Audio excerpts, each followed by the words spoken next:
আপনাদের সবাইকে স্বাগত জানাচ্ছি। আমি রাসেল। আশা করছি আপনারা সবাই ভালো আছেন, ভালোর দলে আছেন। বৃহস্পতিবার মানেই ফিরে আসা, বৃহস্পতিবার মানেই সপ্তাহের শেষ দিনে ভয়ের রাজ্যে হারিয়ে যাওয়া।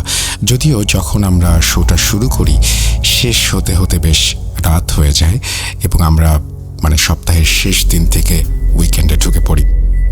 আমার কতগুলো জিনিস খুব ভালো লেগেছে। আমরা চেষ্টা করেছি সবসময়ই আপনাদের সামনে নতুন কিছু নিয়ে হাজির হতে। মঙ্গলবারে আমরা একটা এপিসোড করছি, যে এপিসোডের নিয়মটি হচ্ছে যে প্রথম এপিসোডে একজন স্টোরি টেলার তিনি বিভিন্ন জায়গায় গিয়ে সংগ্রহ করা ঘটনা শোনান এবং তার পরের এপিসোডে সেই স্টোরি টেলারের সংগৃহীত ঘটনাটি ভিডিও আকারে আমরা প্রকাশ করি। এটিতে এখন পর্যন্ত যে কয়টি এপিসোড করেছি আপনাদের প্রচণ্ড রকমের সাড়া পেয়েছি এবং আশা করছি যে ঠিক এইভাবে আপনারা সাপোর্ট দিয়ে যাবেন। তো এটাতে আমরা সবসময় অডিও শোনাই। মঙ্গলবারের একটি এপিসোড অডিওই আপনারা পাবেন, আর একটি এপিসোডে ভিডিও থাকছে। যাই হোক, আপনারা যে ভালোবাসা আমাদের দিচ্ছেন সেই ভালোবাসার প্রতিদান কতটুকু দিতে পারবো জানি না, তবে আশা করব যে আপনাদের আমাদের সাথে সময়টা ভালো কাটছে। মঙ্গলবার ছিল হচ্ছে অক্টোবরের প্রথম দিন এবং প্রথম দিনেই আমরা সেরকম একটা এপিসোড আপনাদের উপহার দিয়েছি। সুতরাং বলা যেতে পারে আজকে দ্বিতীয় এপিসোড। অক্টোবর মাসটাকে এই জন্যই হাইলাইট করলাম একটু, যেখানে এই মাসের শেষের দিন হচ্ছে হ্যালোইন নিয়ে আমাদের অন্য ধরনের কোনো রকমের মাথা ব্যথা নাই। এটা কোন কালচার, এখানে আসলেই কোনো অন্য কোনো ধরনের বিশ্বাস এর সাথে আছে কিনা, আমরা শুধুমাত্র এটিকে একটি উপলক্ষ হিসেবে নিয়েছি এবং সেই উপলক্ষ হিসেবে নেয়ার কারণেই আমরা ভালো কিছু এপিসোড দিতে পারছি। That's enough for us. আপনারাও আমাদের ঘটনা পাঠাবেন, যারা এখনও পাঠাননি পাঠিয়ে দেবেন এই মাসের স্পেশাল এপিসোডের জন্য। এবং সেই জন্য আপনাদের যেটা করতে হবে সেটা হচ্ছে আমাদের ইমেল অ্যাড্রেসটা মনে রাখতে হবে। আমাদের ইমেল অ্যাড্রেস হচ্ছে russell.booth.com@gmail.com। যাই হোক, চলুন শুরু করা যাক। আর আমাদের শুরু করার আগে প্রথম যে কথাটা শেষ যে কথাটা বলতে চাই সেটি হচ্ছে যে আমাদের এই ইউটিউব চ্যানেলটি অনেক সাহসিকতার একটি উদ্যোগ এবং আমার কাছে মনে হয় যে এটা খুব একটা বলিষ্ঠ পদক্ষেপ এবং আপনারা সঙ্গে আছেন বলেই সামনে এগিয়ে যাবার সাহস পাই। সুতরাং ভালোবাসা দেবেন, আমাদের চ্যানেলটি সাবস্ক্রাইব করবেন অবশ্যই, কারণ আমাদের যে পরিমাণ ভিউ সেই পরিমাণ সাবস্ক্রাইবার নেই। যারা শুনছেন তারা সাবস্ক্রাইব করে শুনবেন, যাতে করে আপনারা সমস্ত আপডেট পেয়ে যেতে পারেন এবং আমাদেরও বিশ্বাস থাকে যে হ্যাঁ, সামনের সময়টা আমরা ঠিকভাবে এগিয়ে যেতে পারবো। আমরা চলে যাচ্ছি আমাদের প্রথম ঘটনায়। যেভাবে লেখা আছে আমি সেভাবেই পড়ে শোনাচ্ছি। আসসালামু আলাইকুম রাসেল ভাই, আশা করি ভালো আছেন। আমার নাম রিয়াজ রাজ। ঘটনাটি লিখছি রামগঞ্জ থেকে। ভূত.com-এ এর আগে অনেকগুলো ঘটনা লিখে পাঠিয়েছিলাম, হয়তো ওগুলো আপনাদের পছন্দ হয়নি, কিন্তু এই ঘটনাটি কোনো শোনা বা বানানো গল্প নয়। ঘটনার বয়সও তেমন বেশি নয়। এই তো গত অক্টোবর মাসে ঘটেছে, অর্থাৎ তিনি এই ইমেলটি পাঠিয়েছেন বেশ আগে, 2022-এর শেষের দিকে। তখনকার সময়ের ঘটনাই হয়তো উনি উল্লেখ করছেন। তিনি বলছেন, যদি ঘটনাটি সিলেক্টেড হয় তাহলে অডিয়েন্সের উদ্দেশ্যে বলবো আপনারা প্রত্যেকটা ঘটনা বা প্রত্যেকটি মুহূর্ত খুব মনোযোগ দিয়ে শুনবেন। এটি আপনাদের কাছে আমার রিকোয়েস্ট। আর যাই হোক, আমি অন্তত একটা কথা জোর গলায় বলতে পারি, এইরকম ঘটনা আপনারা আগে কখনো কোথাও শোনেননি। বেশি কথা না বলি, আমি সরাসরি চলে যাই আমার ঘটনায়। অনেকে বলেন সব প্রশ্নের উত্তর থাকে, কিন্তু এই কথাটা যদি এমন হয় সব প্রশ্নের উত্তর থাকে না, এমন কিছু প্রশ্ন থাকে যা শুধুমাত্র প্রশ্নের মাঝেই সীমাবদ্ধ। এটির উত্তর খোঁজাখুঁজি করার আগে আপনাকে ভাবতে হবে যে উত্তর আপনার কল্পনার শক্তির বাইরে, অর্থাৎ সমাধান এমন কিছু হতে পারে যা এই বিজ্ঞান যুগে হাসাহাসির বড় অংশ। অনেকে দিন দুপুরে ডাকাতের হাতে পড়েছেন, ছিনতাইকারীর কবলে পড়েছেন। আচ্ছা, আপনি কি ভর দুপুরে কখনো জিনের খপ্পরে পড়েছেন, তাও শত মানুষের ভিড়ে? শুনতে একটু অদ্ভুত লাগতে পারে, কিন্তু এই অদ্ভুত কাণ্ডই ঘটে গেল গত অক্টোবরের 29 তারিখে, তাও আমার সাথেই। চাঁদপুর থেকে শরীয়তপুর ভেতরগঞ্জে যাচ্ছিলাম আমার শ্বশুর বাড়িতে। ভোর 6টায় ঘুম থেকে উঠে আমি 10 ঘাড়িয়া বাজার থেকে রওনা করি। এদিকে হাজীগঞ্জ যেতে যেতে সময় হয়ে যায় সকাল 9টা। হাজীগঞ্জ 3 রাস্তার মোড়ে দাঁড়িয়ে গাড়ির অপেক্ষায় ছিলাম। যারা চাঁদপুর থাকেন তারা হাজীগঞ্জের পশ্চিম পাশের এই মোড়টা এতক্ষণে চিনেছেন। ঠিক সেই মুহূর্তে একজন ভিখারি আমাকে নরম এবং গম্ভীর স্বরে বলল, বাবা, কিছু টাকা দিবি? আমি বৃদ্ধ লোকটার দিকে তাকিয়ে দেখি ওনার চেহারাটা অনেক সুন্দর। মনে মনে আপসেটও হয়েছি, এমন সুন্দর চেহারার একজন লোক পেটের দায়ে রাস্তায় নামলো। এরপর আমি মানিব্যাগ বের করে যেই টাকা নেব দেখি খুচরো কোনো টাকা নেই। আমি ওনাকে বললাম, চাচা, আপনার কাছে ভাঙতে হবে? লোকটা মাথা নাড়িয়ে না সূচক ইঙ্গিত করল এবং সেই মুহূর্তে স্টেশনে বাসও চলে আসে। আমি মানিব্যাগ পকেটে নিয়ে বাসে উঠে আসি। ওনাকেও আর কিছু বলিনি। যেহেতু আমার কাছে ভাঙতি টাকা নেই তাই হয়তো উনি বুঝবেন ভেবে ব্যাপারটা আমি তেমন আমলে নেইনি। কিন্তু বিশ্বাস করুন রাসেল ভাই, এরপর আমার সাথে যা হয়েছে তা কোনো দিন আমার সাথেই হবে এইটা আমি কল্পনা করিনি।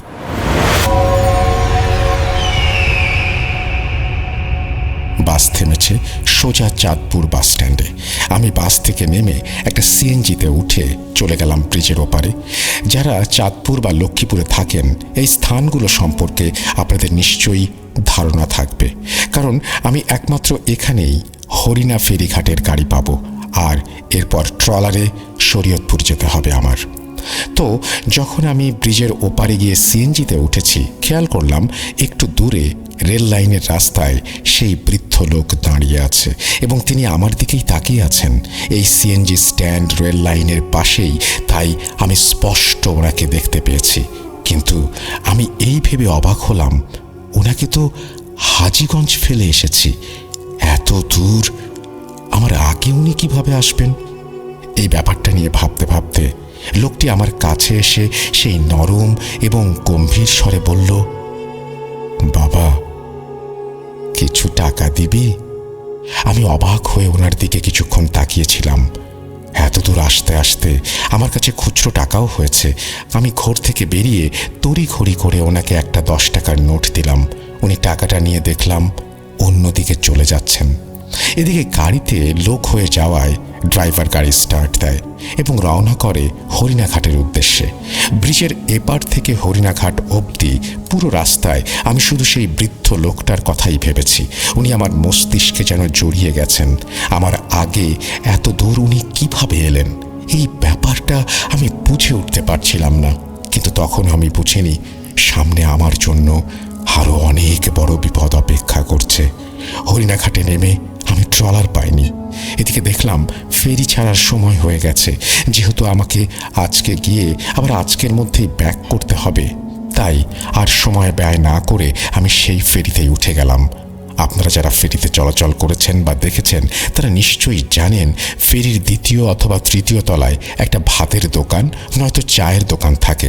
যেহেতু 30 থেকে 40 মিনিটের জার্নি, তাই আমি দ্বিতীয় তলায় সেই চায়ের দোকানে বসলাম এবং দোকানিকে বললাম একটা রং চা দেওয়ার জন্য। এদিকে সিগারেট খাওয়ার বদ অভ্যাস থাকায় একটা সিগারেট ধরাই এবং নিজের ফোন বের করে আমার স্ত্রীকে মেসেঞ্জারে মেসেজ দিচ্ছি। চ্যাটিং করার মাঝে দোকানি এসে আমাকে চা নিতে বললেন। আমি ফোনের স্ক্রিন থেকে মাথা তুলে তাকাতেই দেখি আমার সামনের চেয়ারে সেই বৃদ্ধ লোকটা বসে আছেন। ওনাকে দেখেই আমার গা শিউরে উঠল। এইবার আমার হাত এবং পায়ের গোড়ালি কাঁপাকাঁপি শুরু করে।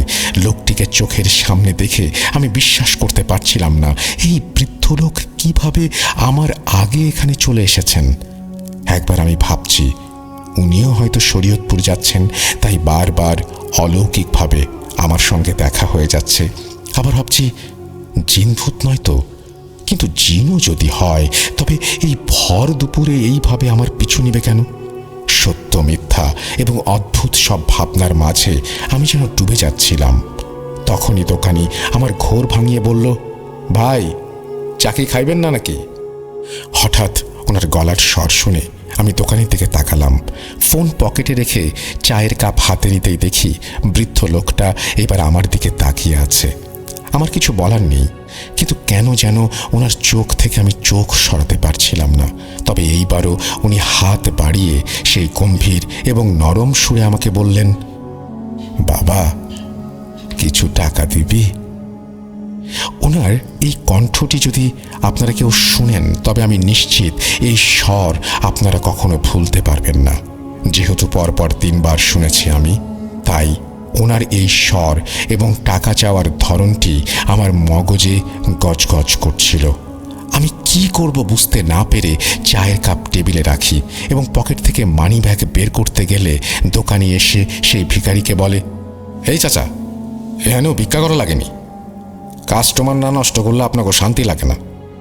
আমি খেয়াল করলাম দোকানির এমন কথা শুনেও বৃদ্ধ লোকটা আমার দিকে চেয়ে আছেন এবং ডান হাতটি আমার দিকে বাড়িয়ে দেয়া।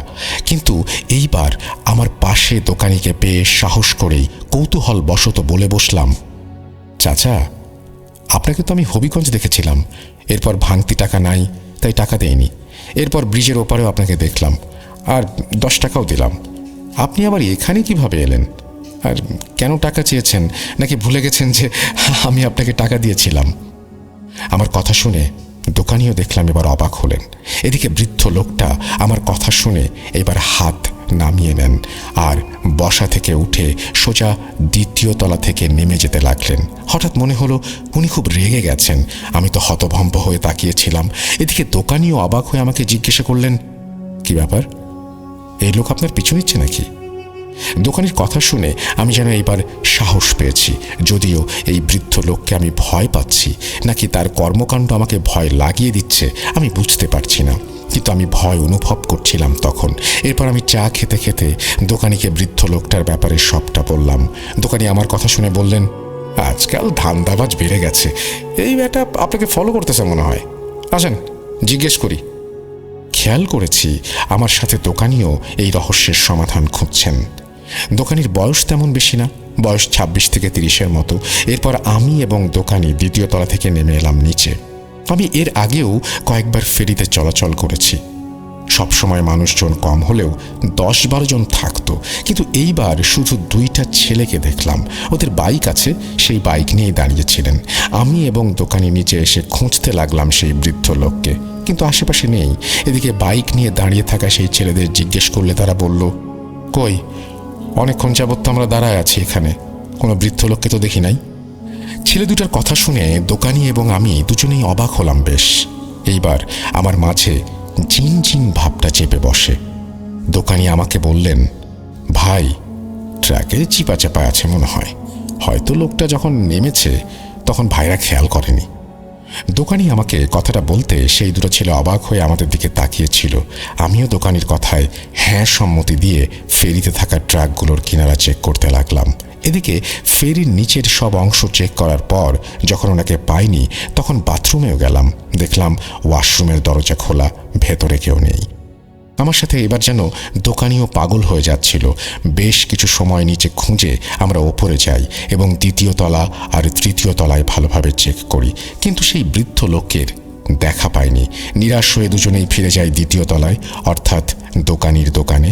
আমি বারবার দোকানি বলছি কারণ ওনার নামটা আমার জানা হয়নি।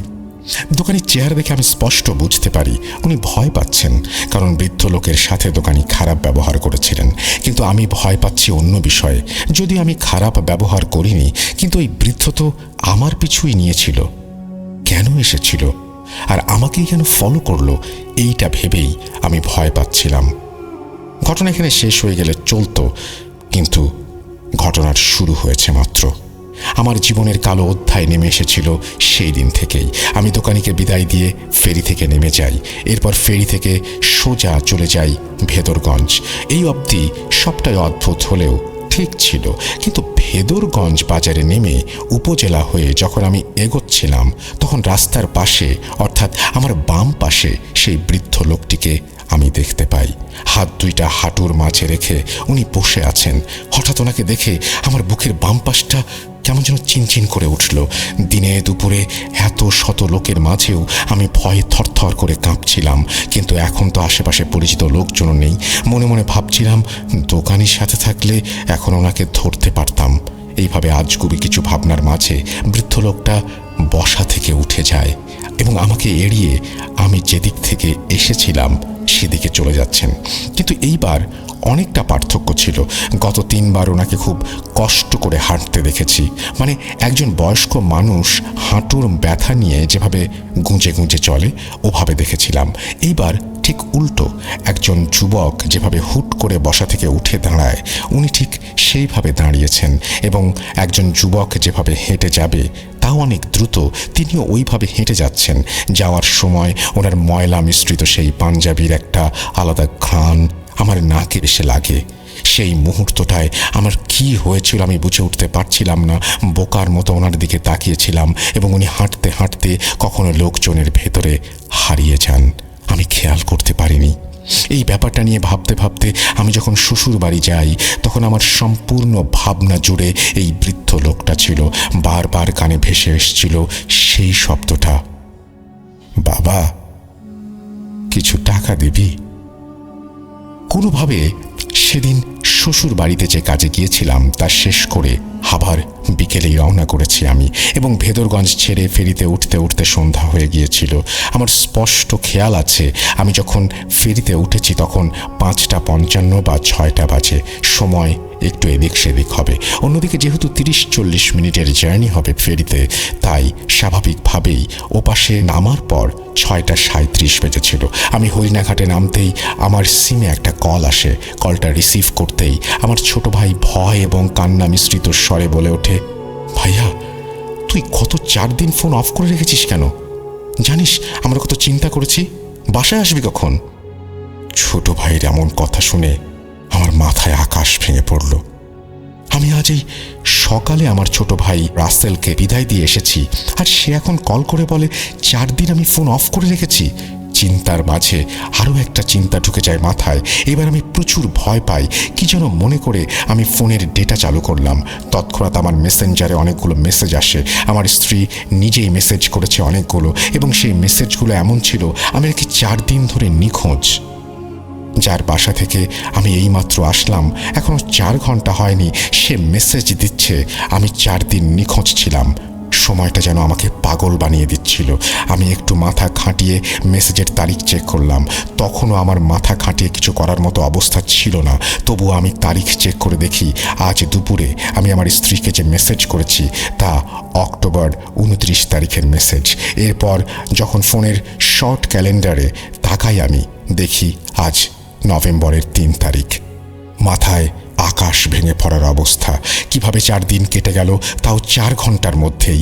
একবার ভাবছি আমার ক্যালেন্ডারের সমস্যা, আবার ভাবছি ছোট ভাই কেন কল দিয়ে বলল আমি 4 দিন যাবৎ নিখোঁজ।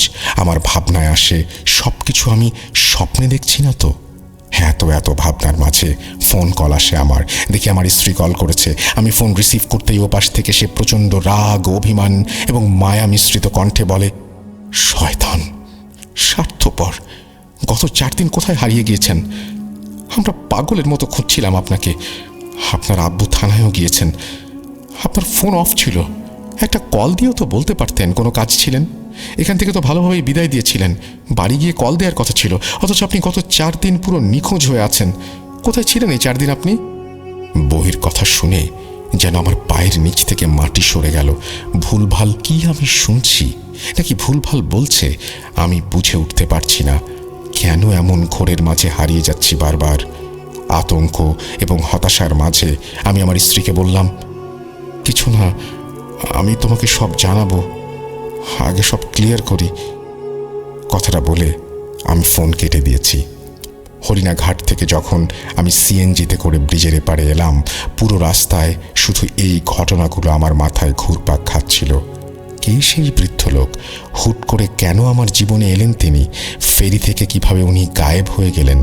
মাঝ নদীতে যদি এইভাবে যাবেনও, কোথায় হারিয়ে গেলেন? কোথায়? সবচেয়ে বেশি ভয় লেগেছে এই কারণে যে ফেরি পার হতে হতে যেখানে আমার 40 মিনিট লেগেছে সেখানে 4 দিন কিভাবে কেটে গেল।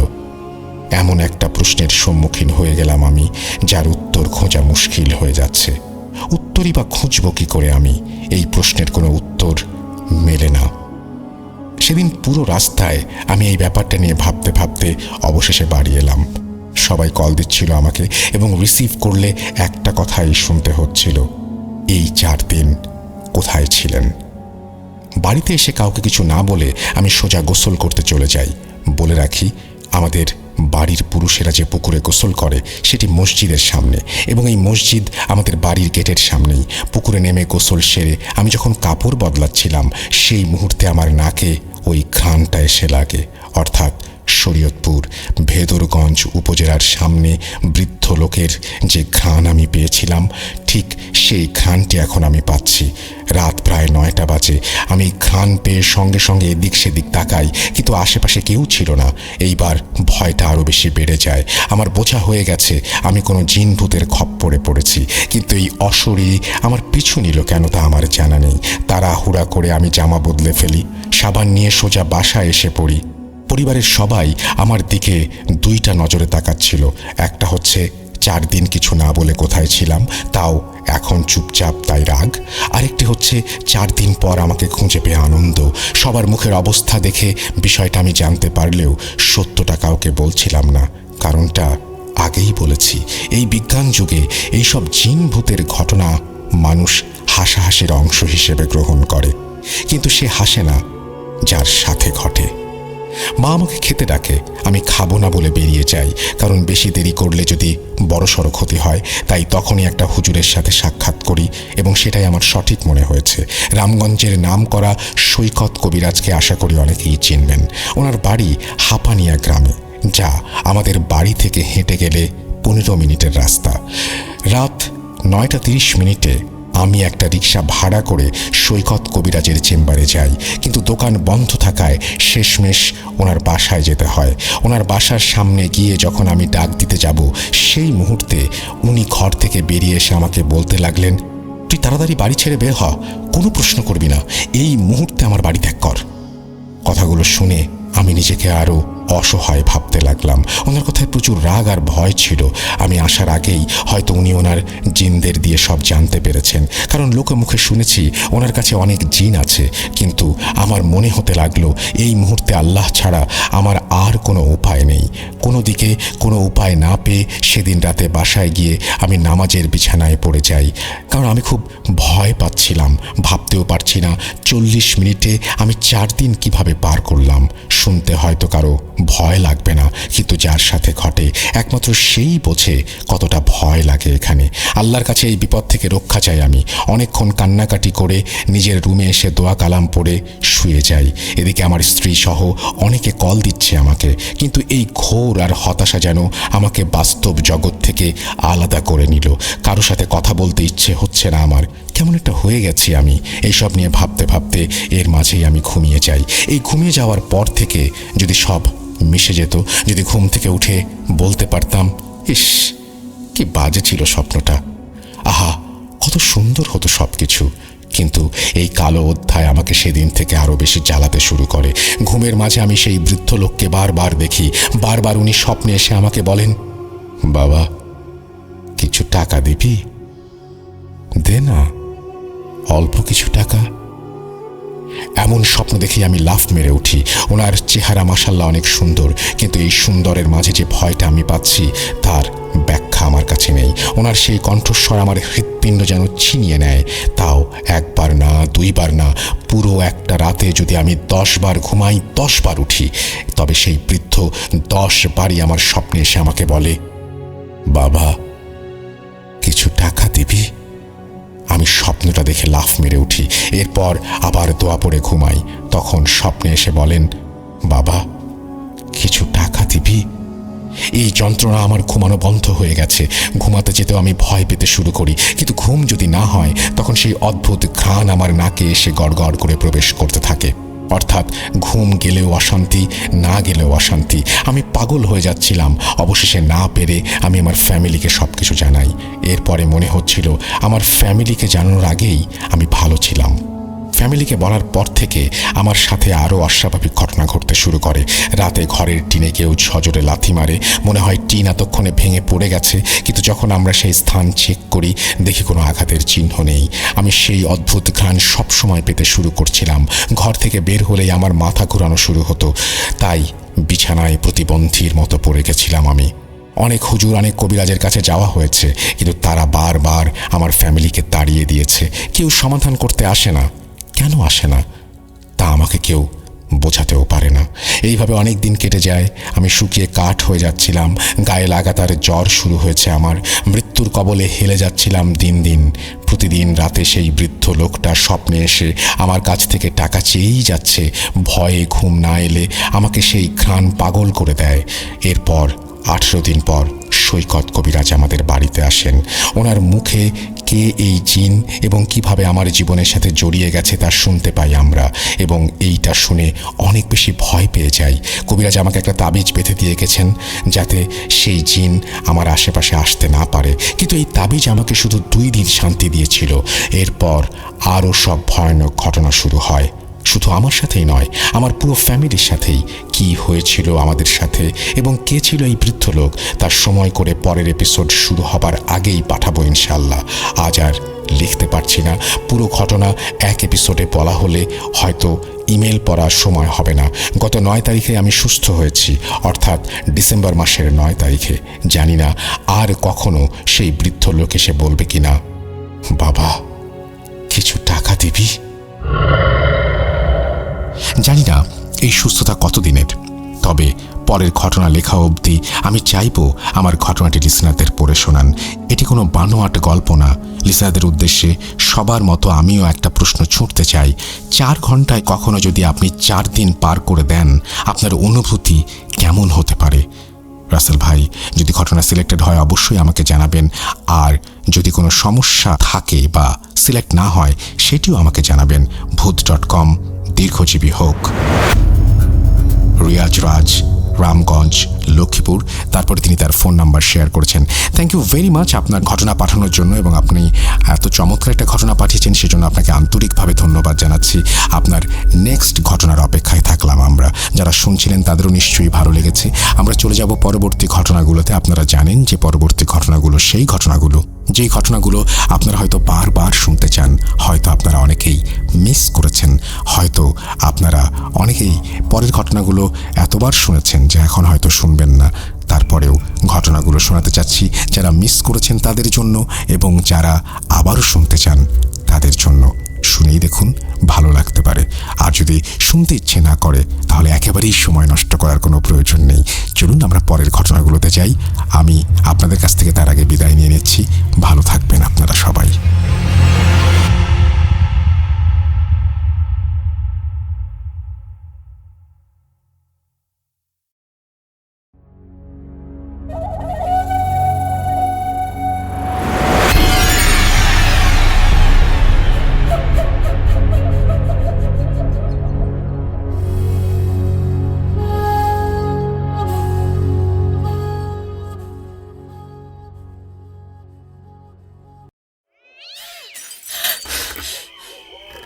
আজ আবার শুনতে পাচ্ছেন শব্দটা? ভয়ের আরেক নাম ভূত.com with Russell।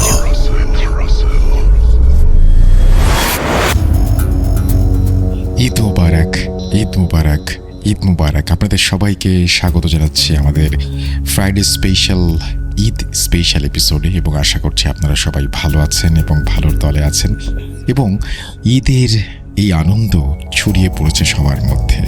এবং ঈদের প্রথম দিনের ব্যস্ততা, দ্বিতীয় দিনের ব্যস্ততা, তৃতীয় দিনের ব্যস্ততা, এই সব ব্যস্ততার মাঝেও আপনারা যে ভূত.com-এর জন্য আলাদা সময় বের করেছেন সেই জন্য আপনাদেরকে আন্তরিকভাবে ধন্যবাদ জানাই, এবং আশা করছি যে আপনারা এভাবেই আমাদের সঙ্গে থাকবেন এবং আমাদেরকে উৎসাহ দিয়ে যাবেন।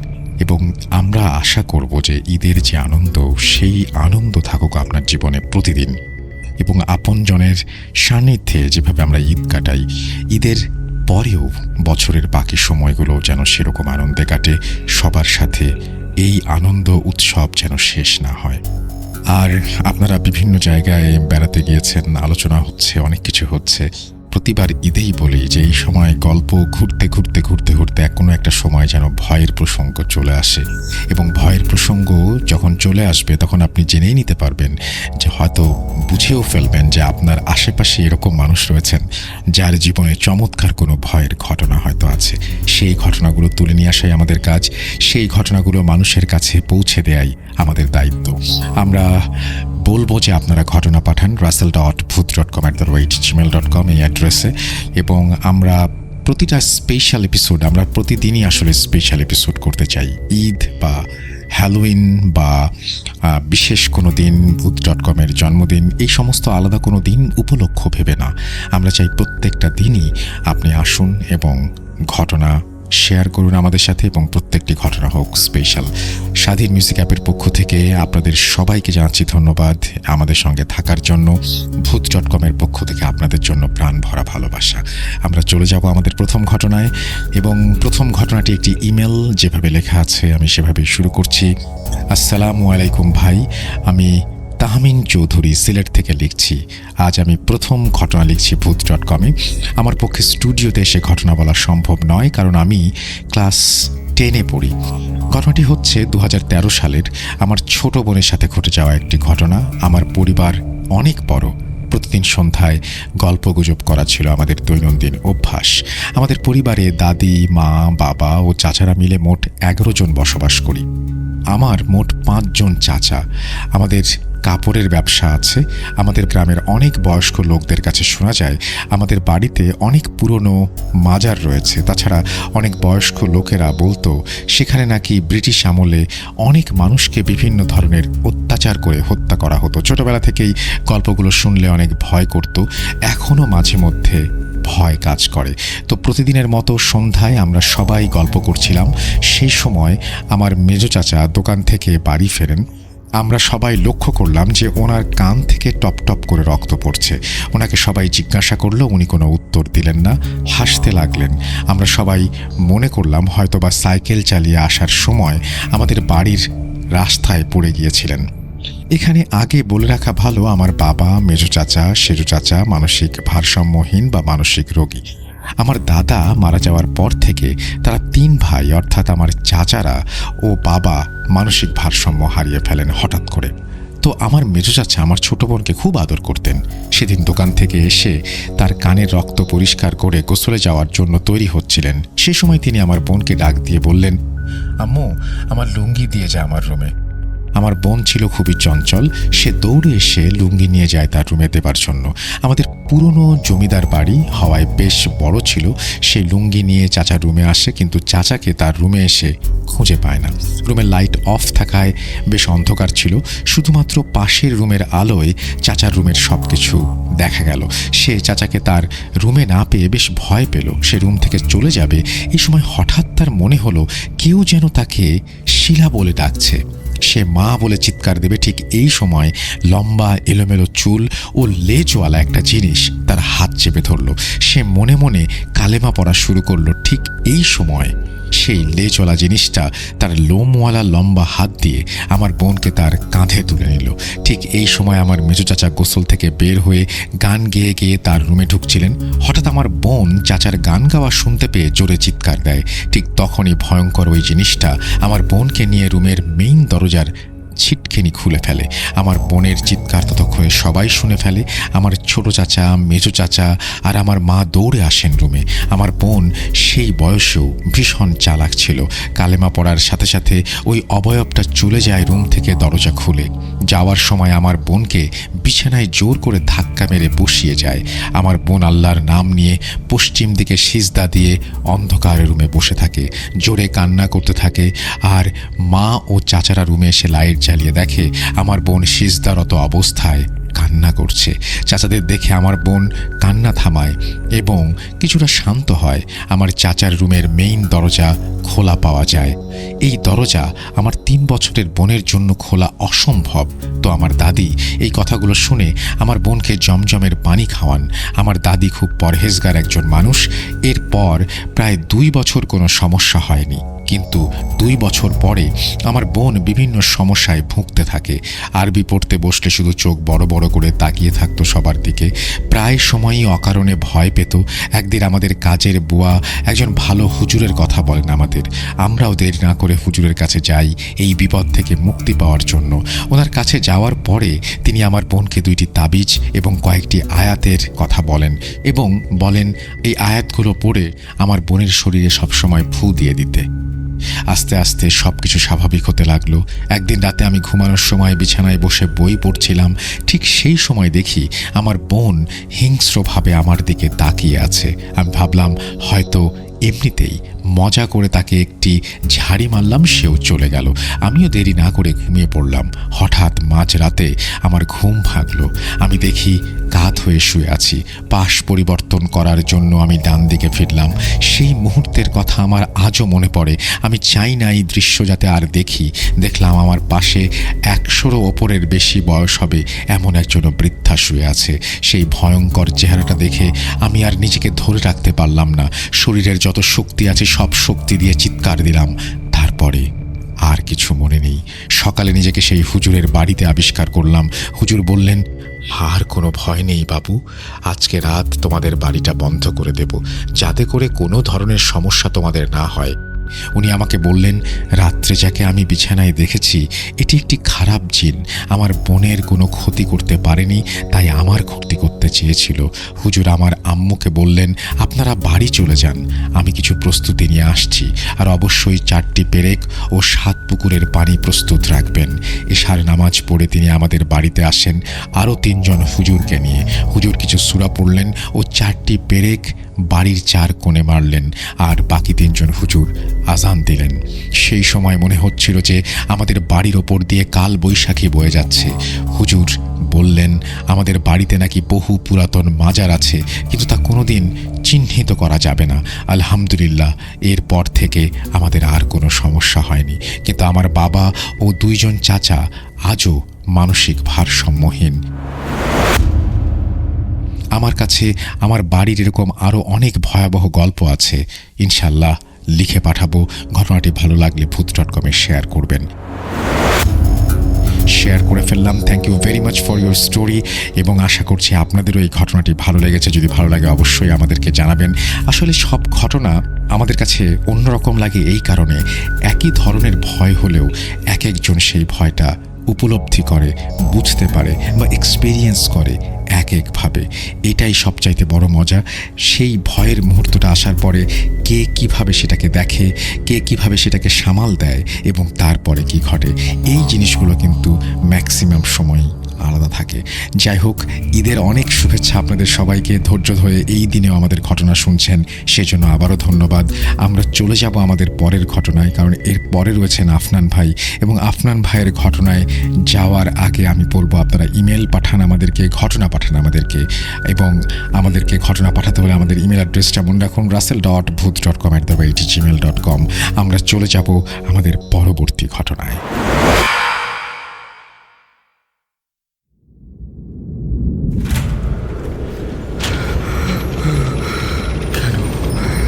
কেন তুমি আসো?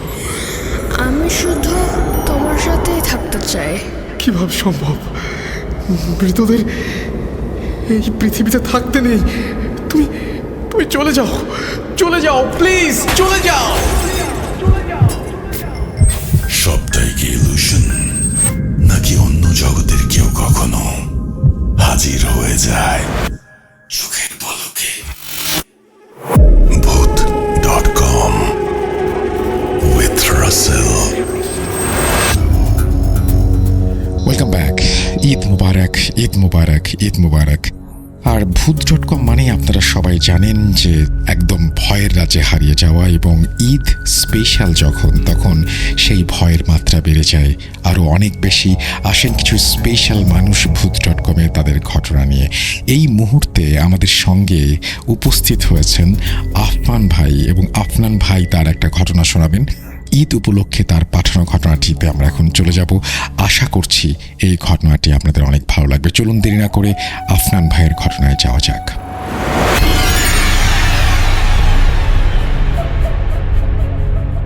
আসসালামু আলাইকুম।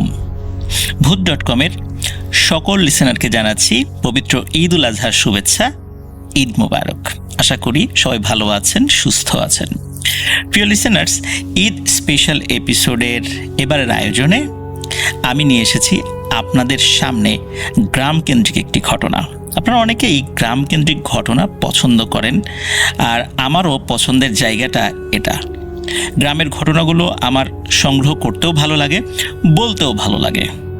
আর গ্রামের ঘটনাগুলো সংগ্রহ করা, বলা, এই কাজগুলো করার সময় আমার নিজের মধ্যে এক ধরনের অন্যরকম অনুভূতি কাজ করে, ভালো লাগার অনুভূতি।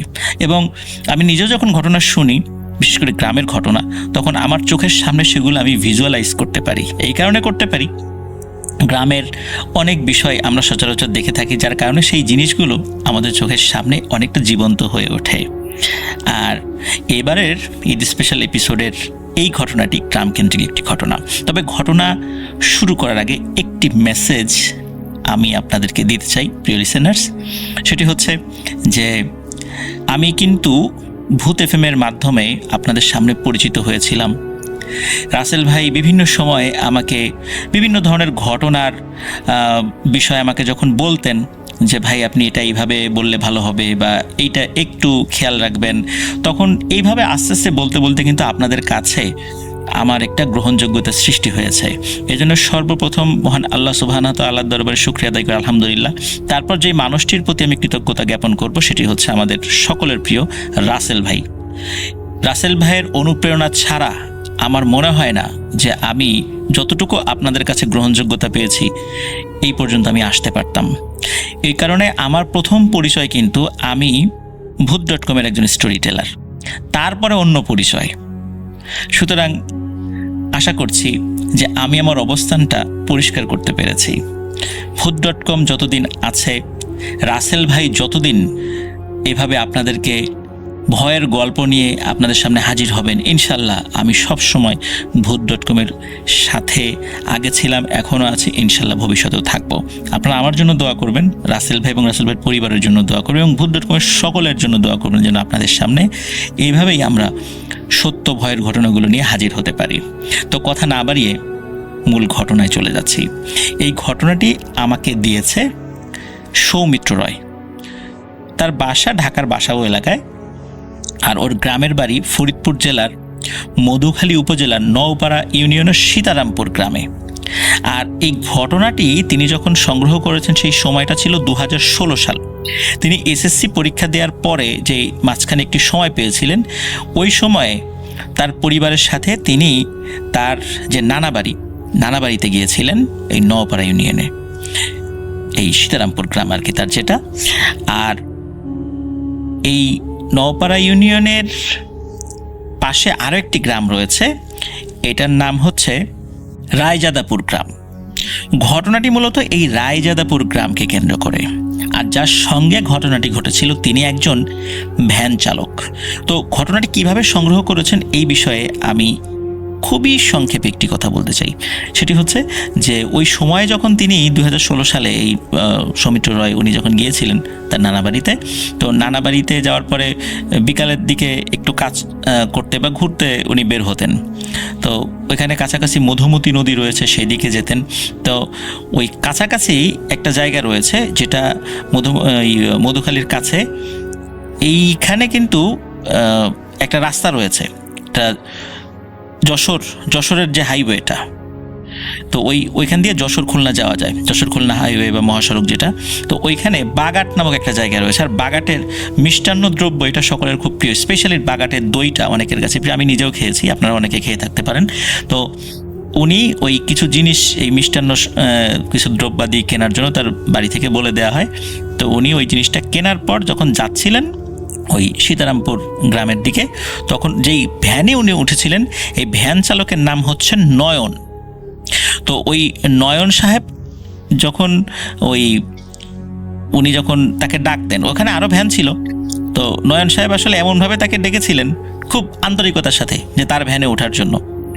আর এটা সৌমিত্রের কাছে ভালো লেগেছিল। ওই ভ্যানে ওঠেন। তো ভ্যানে তো আরও যাত্রী প্রয়োজন ছিল, একজনকে নিয়ে গেলে তো পোষাবে না। তো সৌমিত্র রয় বলেন যে আমার তো একটু তাড়াতাড়ি যেতে হবে, সন্ধ্যা লেগে যাচ্ছে, আমাকে নিয়ে চলেন, আমি আপনাকে বসিয়ে দেব।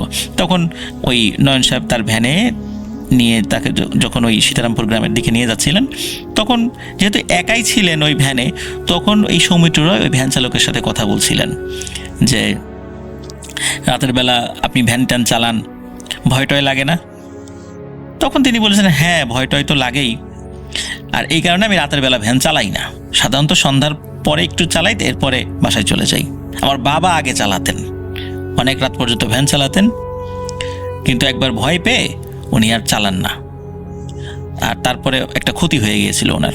তো এই কথাটা শোনার পর সৌমিত্র রায়ের আগ্রহ জন্মে যে আসলে কি ঘটনাটি ছিল। আর প্রথম দিকে বলতে চান নাই ওই নয়ন সাহেব, তারপরে বলেছিলেন। সেই বিষয়টি আপনাদের সামনে এখন বলতে যাচ্ছি। প্রিয় লিসেনার্স, ঘটনার যেই সময়টা, মানে মূল যে সময়টা, এই সময়টা ছিল 1980 সাল, তখনও শুরু হয় নাই, এর ঠিক আগের দিকে, এক্স্যাক্ট সাল বলতে পারেননি, তবে 80 সালের আগে, মহান মুক্তিযুদ্ধের পরে, এর একটা মধ্যবর্তী সময় এই ঘটনাটি ঘটেছিল। ওই সময়ে এই নয়ন সাহেবের যিনি বাবা, উনি ভ্যান চালাতেন রায়জাদাপুর থেকে বাগাট পর্যন্ত আসতেন, আর বাগাট থেকে রায়জাদাপুর যেতেন। এই এতটুকু সীমানার মধ্যে তার ভ্যান চালানোর সীমাবদ্ধ ছিল। তার বাড়িও রায়জাদাপুর গ্রামের একটা জায়গায়। সেই গ্রামের ওই যেই জায়গাটা, ওই জায়গাটার নামের শেষে পাড়া শব্দটা রয়েছে। তো ওটা কি পাড়া, এটা সৌমিত্র রায় মানে ভুলে গিয়েছেন, যার কারণে আমাকে বলতে পারেন নাই, যেটা নয়ন সাহেব বলেছিলেন আর কি। তো মূল গ্রামটা রায়জাদাপুর গ্রাম। তো রায়জাদাপুর থেকে বাগাট পর্যন্ত যাত্রীদেরকে নিয়ে আসতেন, আবার বাগাট থেকে যাত্রীদেরকে রায়জাদাপুর পর্যন্ত নিয়ে যেতেন। তো এটাই ছিল মূলত তার ভ্যান চালানোর জীবনটা, মানে এইটুক জায়গার মধ্যে তিনি সবসময় কাজ করতেন। তো অনেক সকালবেলা বের হতেন, ওই ভ্যান চালাতে চালাতে দুপুরবেলা কিছু যাত্রী পেলে আবার বাড়ির দিকে আসতেন, আবার খাওয়া দাওয়া করে আবার বেরোতেন।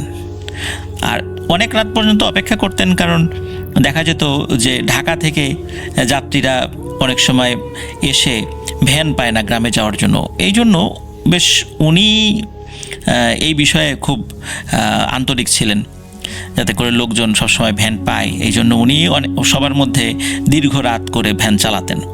আর রাত বলতে কিন্তু তখন রাত 10টা কি সর্বোচ্চ 11টা, এইটা কিন্তু ওই সময় অনেক রাত ছিল।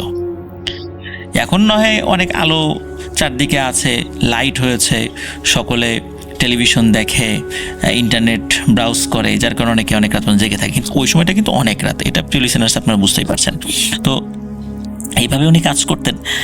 একবার কি হলো যে রাত তখন আনুমানিক যে কয়টা উনি জানেন না, তখন অনেক রাত হয়ে গেছে, ওনার হাতে তো ঘড়ি ছিল না। তবে ওনার বর্ণনা মতে হয়তো বা 10:30 কি সর্বোচ্চ 11টা বাজতে পারে, এমন একটা আইডিয়া তার ছিল। তো ওই সময়ে উনি দীর্ঘ সময় অপেক্ষা করে যখন বাগাট বাজার থেকে কোনো যাত্রী পাচ্ছিলেন না, তখন উনি খালি ভ্যানটা নিয়ে রায়জাদাপুরের দিকে যাত্রা শুরু করেন। তো ওই যে রাস্তাটা, ওই রাস্তাটার ওই সময় এমন ছিল যে প্রায় 8-10 মিনিট ভ্যান চালালেও আশেপাশে কোনো ঘর বাড়ি দেখা যায় না, শুধু গাছ, রাস্তার দুপাশে ঝোপঝাড়। আর রাস্তা তখন পাকা ছিল না, মাটির রাস্তা ছিল। বর্ষাকালে ওই রাস্তা দিয়ে ভ্যান চালানো তো দূরের কথা, হাঁটাটাই অনেক কঠিন হয়ে যেত। আর ওই সময়টা ছিল শীতকাল আসবে আসবে ভাব, এমন একটা সময়, মানে রাতের বেলা ঠান্ডা পড়ে। তো উনি যাচ্ছেন, তো যেতে যেতে একটা জায়গায় উনি আসেন। আসার পর ওইখানে মূলত ওই যেই প্রায় 10 মিনিট পথ, যেটা যার মধ্যে কোনো ঘর বাড়ি নাই, এখানে শুধু ঝোপঝাড় আর দূরে ফসলের ক্ষেত, এমন একটা জায়গা দিয়ে উনি ভ্যান চালিয়ে যাচ্ছিলেন।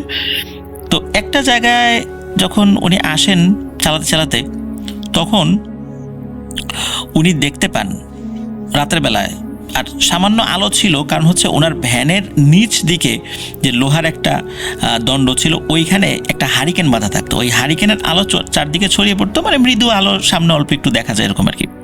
তো ওই সময় আকাশে চাঁদের আলোটা অত ছিল না, তারার আলো যতটুকু থাকে এমনি অন্ধকারের স্বাভাবিক যে আলো, ওই আলো এবং তার হারিকেন আলোতে মোটামুটি উনি দেখতে পান যে চাদর পরিহিত একটা মানুষ, লুঙ্গি পরা, চাদর দিয়ে মুখ ঢাকা, হেঁটে যাচ্ছে। তো উনি চিন্তা করেন যে লোকটার বাড়ি হয়তো বা কাছাকাছি হবে, আর ভ্যানে সে হয়তো বা উঠবে কি উঠবে না উনি নিশ্চিত না। তারপর উনি বেল বাজান, মানে ওনার ভ্যানে যে বেলটা ছিল ওই বেলটা বাজান, যাতে করে উনি টের পায় যে একটা ভ্যান আছে, আর তার যদি ভ্যানে ওঠার প্রয়োজনীয়তা দেখা দেয় তো তাকে ডাকবেন। তো উনি বেল বাজান, দেখলো যে ওই লোকটা কোনো ভ্রুক্ষেপ নাই। তো তখন এই নয়ন সাহেবের বাবা উনি চিন্তা করলেন যে সে মনে হয় ভ্যানে উঠবে না, উনি পাশ দিয়ে চলে যাচ্ছেন। কিছুটা পথ যাওয়ার ওর পেছন থেকে হঠাৎ করে এমন একটা কণ্ঠে বলে ওঠে যে এই দাঁড়া। শুধু এতটুকু বলেছে। এই কণ্ঠটা শুনে উনি চমকে ওঠেন, কারণ হচ্ছে মানুষের গলার স্বর ভেঙে গেলে বা ঠান্ডা লেগে গলার অবস্থা খারাপ হয়ে গেলে যেরকম শব্দ হয়, ঠিক এমন একটা ভয়েসে তাকে পেছন থেকে এইভাবে ডেকে ওঠে যে এই দাঁড়া। দাঁড়ানোর মানে কথা বলতেই নয়ন সাহেবের আব্বা উনি দাঁড়িয়ে যান। উনি তো চাচ্ছিলেন যে কোনো মানুষ উঠুক, তো উনি দাঁড়িয়ে যান, দাঁড়ানোর পরে পেছন দিকে তাকান। পেছন দিকে তাকানোর পরে দেখে যে ওই লোকটা মাথার উপরে চাদর দেয়া, মুখ ঢাকা, সে ভ্যানের সামনের দিকে না বসে ভ্যানের পেছন দিকে বসে। সাধারণত ভ্যান খালি থাকলে আমরা কি করি, ভ্যানের সামনের যে অংশ, ভ্যান যিনি চালায় তার হাতের ডান পাশে এবং বাম পাশে একটা জায়গা থেকে ওখানে দুজন মানুষ বসা যায়। আমরা স্বাভাবিকভাবে সেই জায়গাগুলো ফিল আপ করার পর পেছন দিকে মানুষ বসে, তাই না? আমরা তো এইভাবেই বসে থাকি আর কি।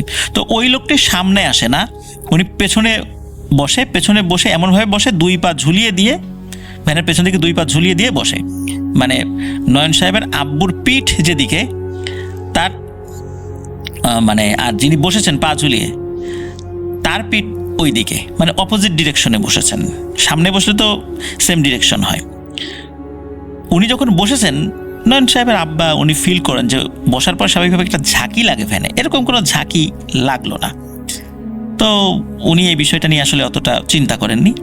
উনি চিন্তা করলেন যে ঠিক আছে, এবার যাওয়া শুরু করি। তো ভ্যান চালানো শুরু করে দেন। চালানো শুরু করার পর একটা ফিলিংস আসে যে একটা মানুষ ওনার ভ্যানে উঠে বসলো, কিন্তু ভ্যানটা আসলে ওরকমটা মনে হচ্ছে না যে খুব ভারী হয়ে গেছে, মনে হচ্ছে একদম স্বাভাবিক ব্যাপার। আর মনে হচ্ছে ভ্যান খালি। তো আসলে উনি চিন্তা করেন কি ব্যাপার, ভ্যান একজন মানুষ উঠলো, ভার লাগে না কেন? উনি মাঝে মাঝে পেছনে তাকিয়ে দেখছেন যে পিছনে লোক আছে কিনা। হ্যাঁ, পেছনে তো লোক আছে। তো উনি আবার ভেবেছেন যে এই লোকটার ওজন মনে হয় খুব হালকা, যার কারণে ওনার কাছে সেই ওয়েটটা মনে হচ্ছে না। কিন্তু এতটা হালকা হওয়া কি সম্ভব কিনা, এটা উনি ভাবছেন। ভাবতে ভাবতে একবার চিন্তা করেন যে আচ্ছা, এই লোকটা যাবেটা কোথায়, এটা তো একটু বলার দরকার তাকে। উনি বলেন যে ভাই, কোথায় যাবেন, কোন জায়গা নামাবো?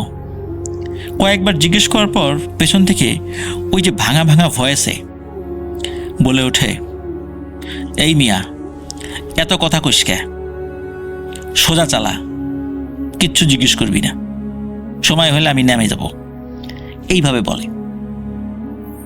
তো উনি চিন্তা করেন যে এই লোকটা মনে হয় একটু অভদ্র গোছের বা হোমরা সোমরা টাইপের কোনো লোক হবে, নাহলে এরকম ব্যবহার করতো কথা না। যাই হোক, যেহেতু সোজা রাস্তা, হয়তো বা কোনো একটা জায়গায় এই পথেই নেমে যাবে, এই জন্য সে বলতে চাচ্ছে না, বা তার মেজাজ মর্জি গরম আছে। তো নয়ন সাহেবের আব্বার কোনো কথা বলে না। তো এর মধ্যে কি হয়, নয়ন সাহেবের আব্বা হঠাৎ করে উনি ফিল করছেন ওনার প্রচণ্ড ঘুম পাচ্ছে। মানে এমন ঘুম, ওনার কাছে মনে হচ্ছে যে উনি ঘুমিয়ে পড়ে যাবেন। একটা মানুষ ভ্যান চালাচ্ছে রাস্তায়, এই ভ্যান চালানো অবস্থায় কিন্তু এইভাবে প্রচণ্ড ঘুম আসার কথা না, কারণ ওই পরিশ্রমের কারণে ঘুমটা চোখ থেকে সরে যাওয়ার কথা। আর ঘুম যদি কোনো কারণে এসেও থাকে, হয়তো মৃদু ঘুম আসবে। উনি এমন ঘুম মানে ফিল করছেন, মনে হচ্ছে উনি ভ্যান আর চালাতেই পারবেন না। সবচাইতে ভয়ানক ব্যাপার যেটা ঘটে সেটা হলো, মানে অদ্ভুত ব্যাপার, উনি ভ্যান চালাতে চালাতে ঘুমিয়ে যান। মানে ওই সিটে বসা অবস্থায় ঘুমিয়ে উনি হ্যান্ডেলের উপরে পড়ে যান। এরপরে ওনার কিছু মনে নাই, কতক্ষণ ঘুমিয়েছেন এটাও উনি বলতে পারেন না। হঠাৎ করে ওনার ঘুম ভেঙে যায়। ঘুম ভাঙার পর উনি মানে মাথাটা উঠান, উনি ফিল করেন যে হ্যাঁ, আমি এই আমার যে হ্যান্ডেল ছিল ভ্যানের, এই হ্যান্ডেলের উপরই মাথা রেখে ঘুমিয়েছি। কিন্তু কতক্ষণ ঘুমিয়েছেন এটা বলতে পারেন না। ঘুম থেকে ওঠার পর ওনার চোখ, মানে আমরা ঘুম থেকে ওঠার পর চোখ খুলতেও তো একটু সময় লাগে, ওনার ওরকম মনে হচ্ছে উনি দীর্ঘ সময় ঘুমিয়েছেন। মানে ঘুম থেকে ওঠার পর উনি দেখেন যে উনি ঠিক ভ্যানের উপরেই বসে আছেন। ঘুমিয়ে তো ভ্যান থেকে পড়ে যাওয়ার কথা, তাই না?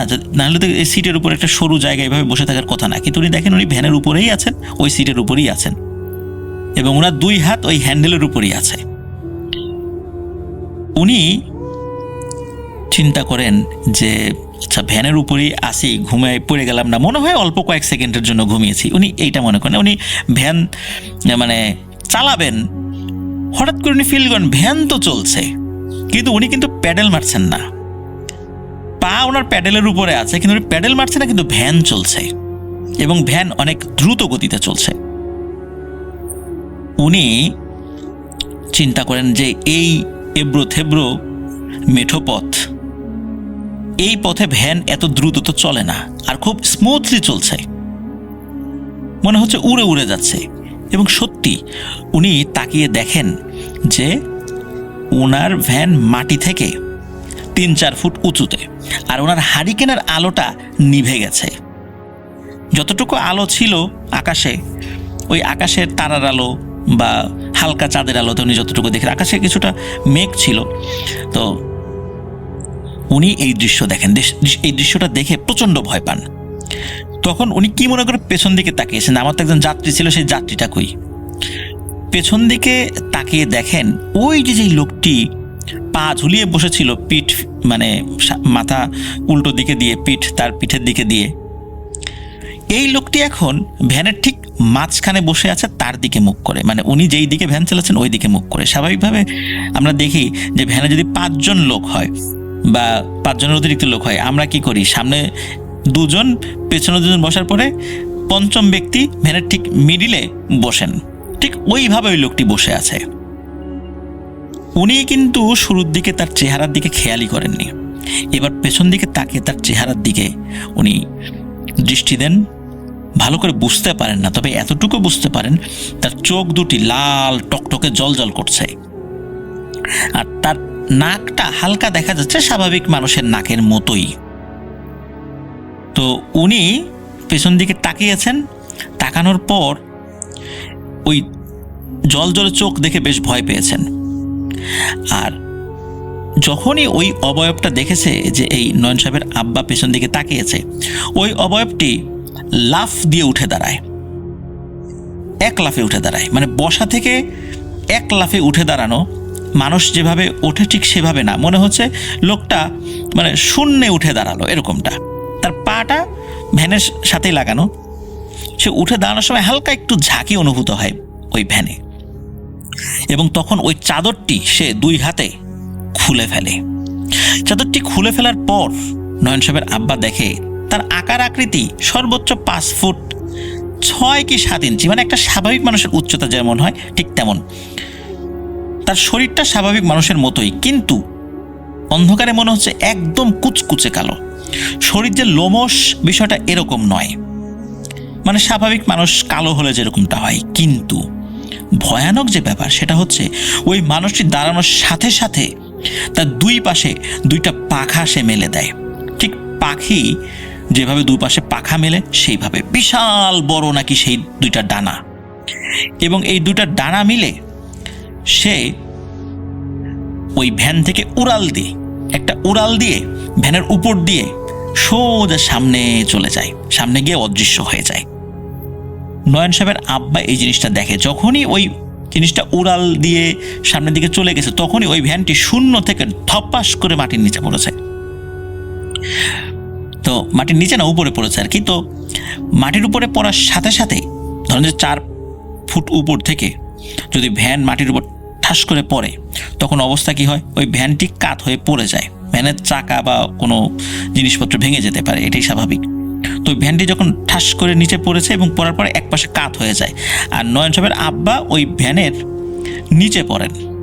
উনি মাথায় প্রচণ্ড আঘাত পান। এরপরে ওনার আর কিছু মনে নাই। সকালবেলা যখন লোকজন ওই দিক দিয়ে যাচ্ছিল, তারা দেখে যে একটা ভ্যান উল্টে পড়ে আছে। কাছে গিয়ে দেখে ওইটা নয়নের আব্বা। তখন তারা তাকে উদ্ধার করে বাড়িতে নিয়ে যায়। চেষ্টা তদবির করে ওনার সেন্স ফেরানো হয়।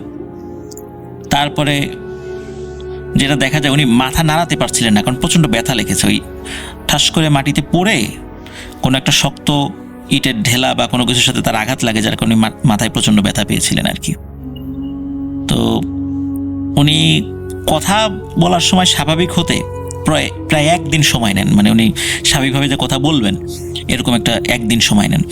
1 দিন সময় নেওয়ার পর ওনাকে যখন জিজ্ঞেস করা হয় কী হয়েছে, তখন উনি এই পুরো বিষয়টি সকলকে খুলে বলেন যে এই জিনিস দেখেছেন। তো উনি ওই যে আঘাত পেয়ে পড়ে গিয়েছিলেন, পড়ে যাওয়ার পর উনি তো অসুস্থ হয়েছেন, তারপর ভয় পেয়েছেন।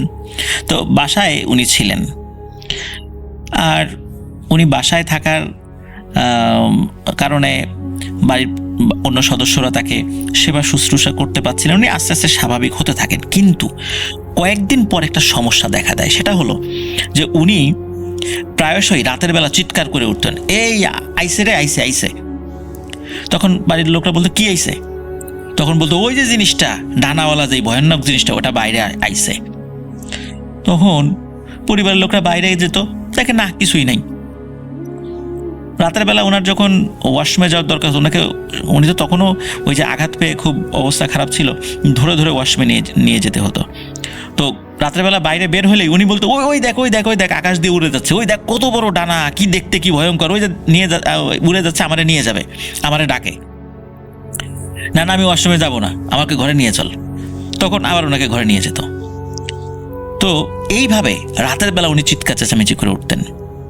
মাঝে এমন একটি ব্যাপার ঘটেছিল যে রাতের বেলা টিনের চালে মনে হতো ধপ করে কিছু একটা বসলো, অনেক বড় বাজ পাখি টাইপের কিছু একটা যদি চালের উপর বসে, বা কবুতর বসে, কবুতর বসলে কবুতর যখন নড়াচড়া করে তার নখের আঁচড় কিন্তু টিনের চালে অনুভূত হয়। আমরা অনেক সময় এই শব্দগুলোর সাথে পরিচিত, আমি নিজেও এই শব্দগুলো শুনেছি। বা বড় আকারের পাখি বসলে কিন্তু টের পাওয়া যায়, তার নখের আঁচড় টিনের চালে লাগে, ওই শব্দটা ঘরের ভিতরে থাকা ব্যক্তিরা টের পায়। তো লোকজন বুঝতো যে রাত্রেবেলা ধপাস করে একটা শব্দ হলো চালের উপরে, মানে খুব যে ভয়ানক শব্দ বিষয়টা এরকম না, মানে ভারী কিছু, মানে অনেক বড় কোনো পাখি এসে বসে, এরকমটা মনে হতো। আর তখন এই নয়ন সাহেবের আব্বা বলতো, আসছে, ও আসছে, আমারে নিতে আসছে।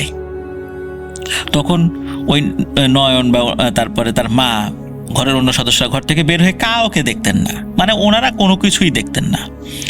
কিন্তু শব্দটা তারা বেশ কিছুদিন পরে শুনেছিলেন, এরকম শব্দ হতো রাতের বেলা। তখন বুঝতেন যে এই নয়ন সাহেবের আব্বা ঠিক কথাই বলছেন, সত্যি কিছু একটা আসে রাতের বেলা, কিন্তু তারা কোনো সময় কোনো কিছু দেখেনি। এক রাত্রে নয়ন সাহেবের আব্বা স্বাভাবিকভাবেই খাওয়া দাওয়া করে ঘুমিয়েছেন। সকালবেলা তার স্ত্রী যখন তাকে ডাকতে গেছেন, তখন দেখে যে তার কোনো নড়াচড়া বা কোনো পাওয়া যাচ্ছে না, সারা শব্দ পাওয়া যাচ্ছে না। তিনি চিৎকার চেঁচামেচি শুরু করেন, লোকজন আসে বাসায় আসার পর দেখা যায় যে তিনি আর এই দুনিয়াতে নেই, মারা গেছেন। রাতের বেলা কোনো কিছু দেখে ভয় পেয়েছেন, বিষয়টা এমন কিনা এটা কেউ বলতে পারে না। তবে উনি যেহেতু আগে ভয় পেয়েছিলেন আর ওনার এই ধরনের একটা ভয় ভীতি কাজ করছিল, রাতের বেলা এরকম চিৎকার চেঁচামেচি করতেন, সবাই ধারণা করা হয় ওই ভয়ের কারণেই তিনি রাতের বেলা মারা গিয়েছেন। তো এই নয়ন সাহেব উনি লেখাপড়া করতেন, পরবর্তী ওনার বাবার মৃত্যুর পর ওনার পরিবারের হাল ধরতে হয়, যার কারণে তারপর থেকেই তিনি ভ্যান চালান। তো 2016 সালে ঘটনাটি সৌমিত্র রয় সংগ্রহ করেছিল। আমি জানি না নয়ন সাহেব এখনও ভ্যান চালান কিনা, আর যদি চালিয়ে থাকেন হয়তো ওই এলাকার কেউ এখনও নয়ন সাহেবকে মানে চিনে থাকবেন, বা তিনি যদি এখনও এলাকায় থেকে থাকেন তাহলে আমাদের মেসেজটা তাকে পৌঁছে দেবেন যে আপনার বাবার সঙ্গে ঘটে যাওয়া ঘটনাটি সৌমিত্র রয়ের মাধ্যমে আমরা জানতে পেরেছি। যিনি শুনবেন অবশ্যই নয়ন সাহেবের কাছে আমাদের এই মেসেজটা পৌঁছে দেওয়ার অনুরোধ রইল। প্রিয় লিসেনার্স, আশা করছি এই ঘটনাটি আপনাদের ভালো লেগেছে। আমি আবারও বলছি, গ্রামের ঘটনা আমার কাছে সংগ্রহ করতেও ভালো লাগে, আমার বলতেও ভালো লাগে এবং আমার শুনতেও ভালো লাগে। এই কারণে গ্রামের ঘটনাগুলো আমি বেশি বেশি করে আপনাদের সামনে উপস্থাপন করার চেষ্টা করি। তো এটি ছিল ঘটনা। আবারও পবিত্র ঈদুল আজহার শুভেচ্ছা, ঈদ মোবারক জানিয়ে আমার এই ঘটনা থেকে আপনাদের কাছ থেকে বিদায় নিচ্ছি। আসসালামু আলাইকুম।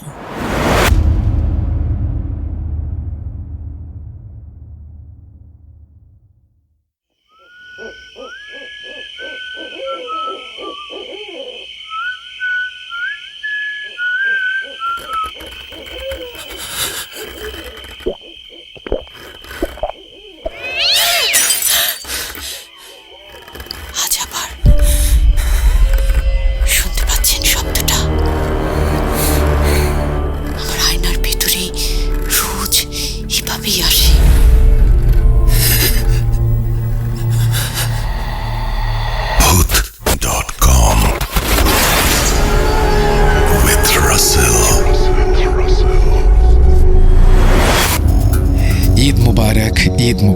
ঈদ মুবারক।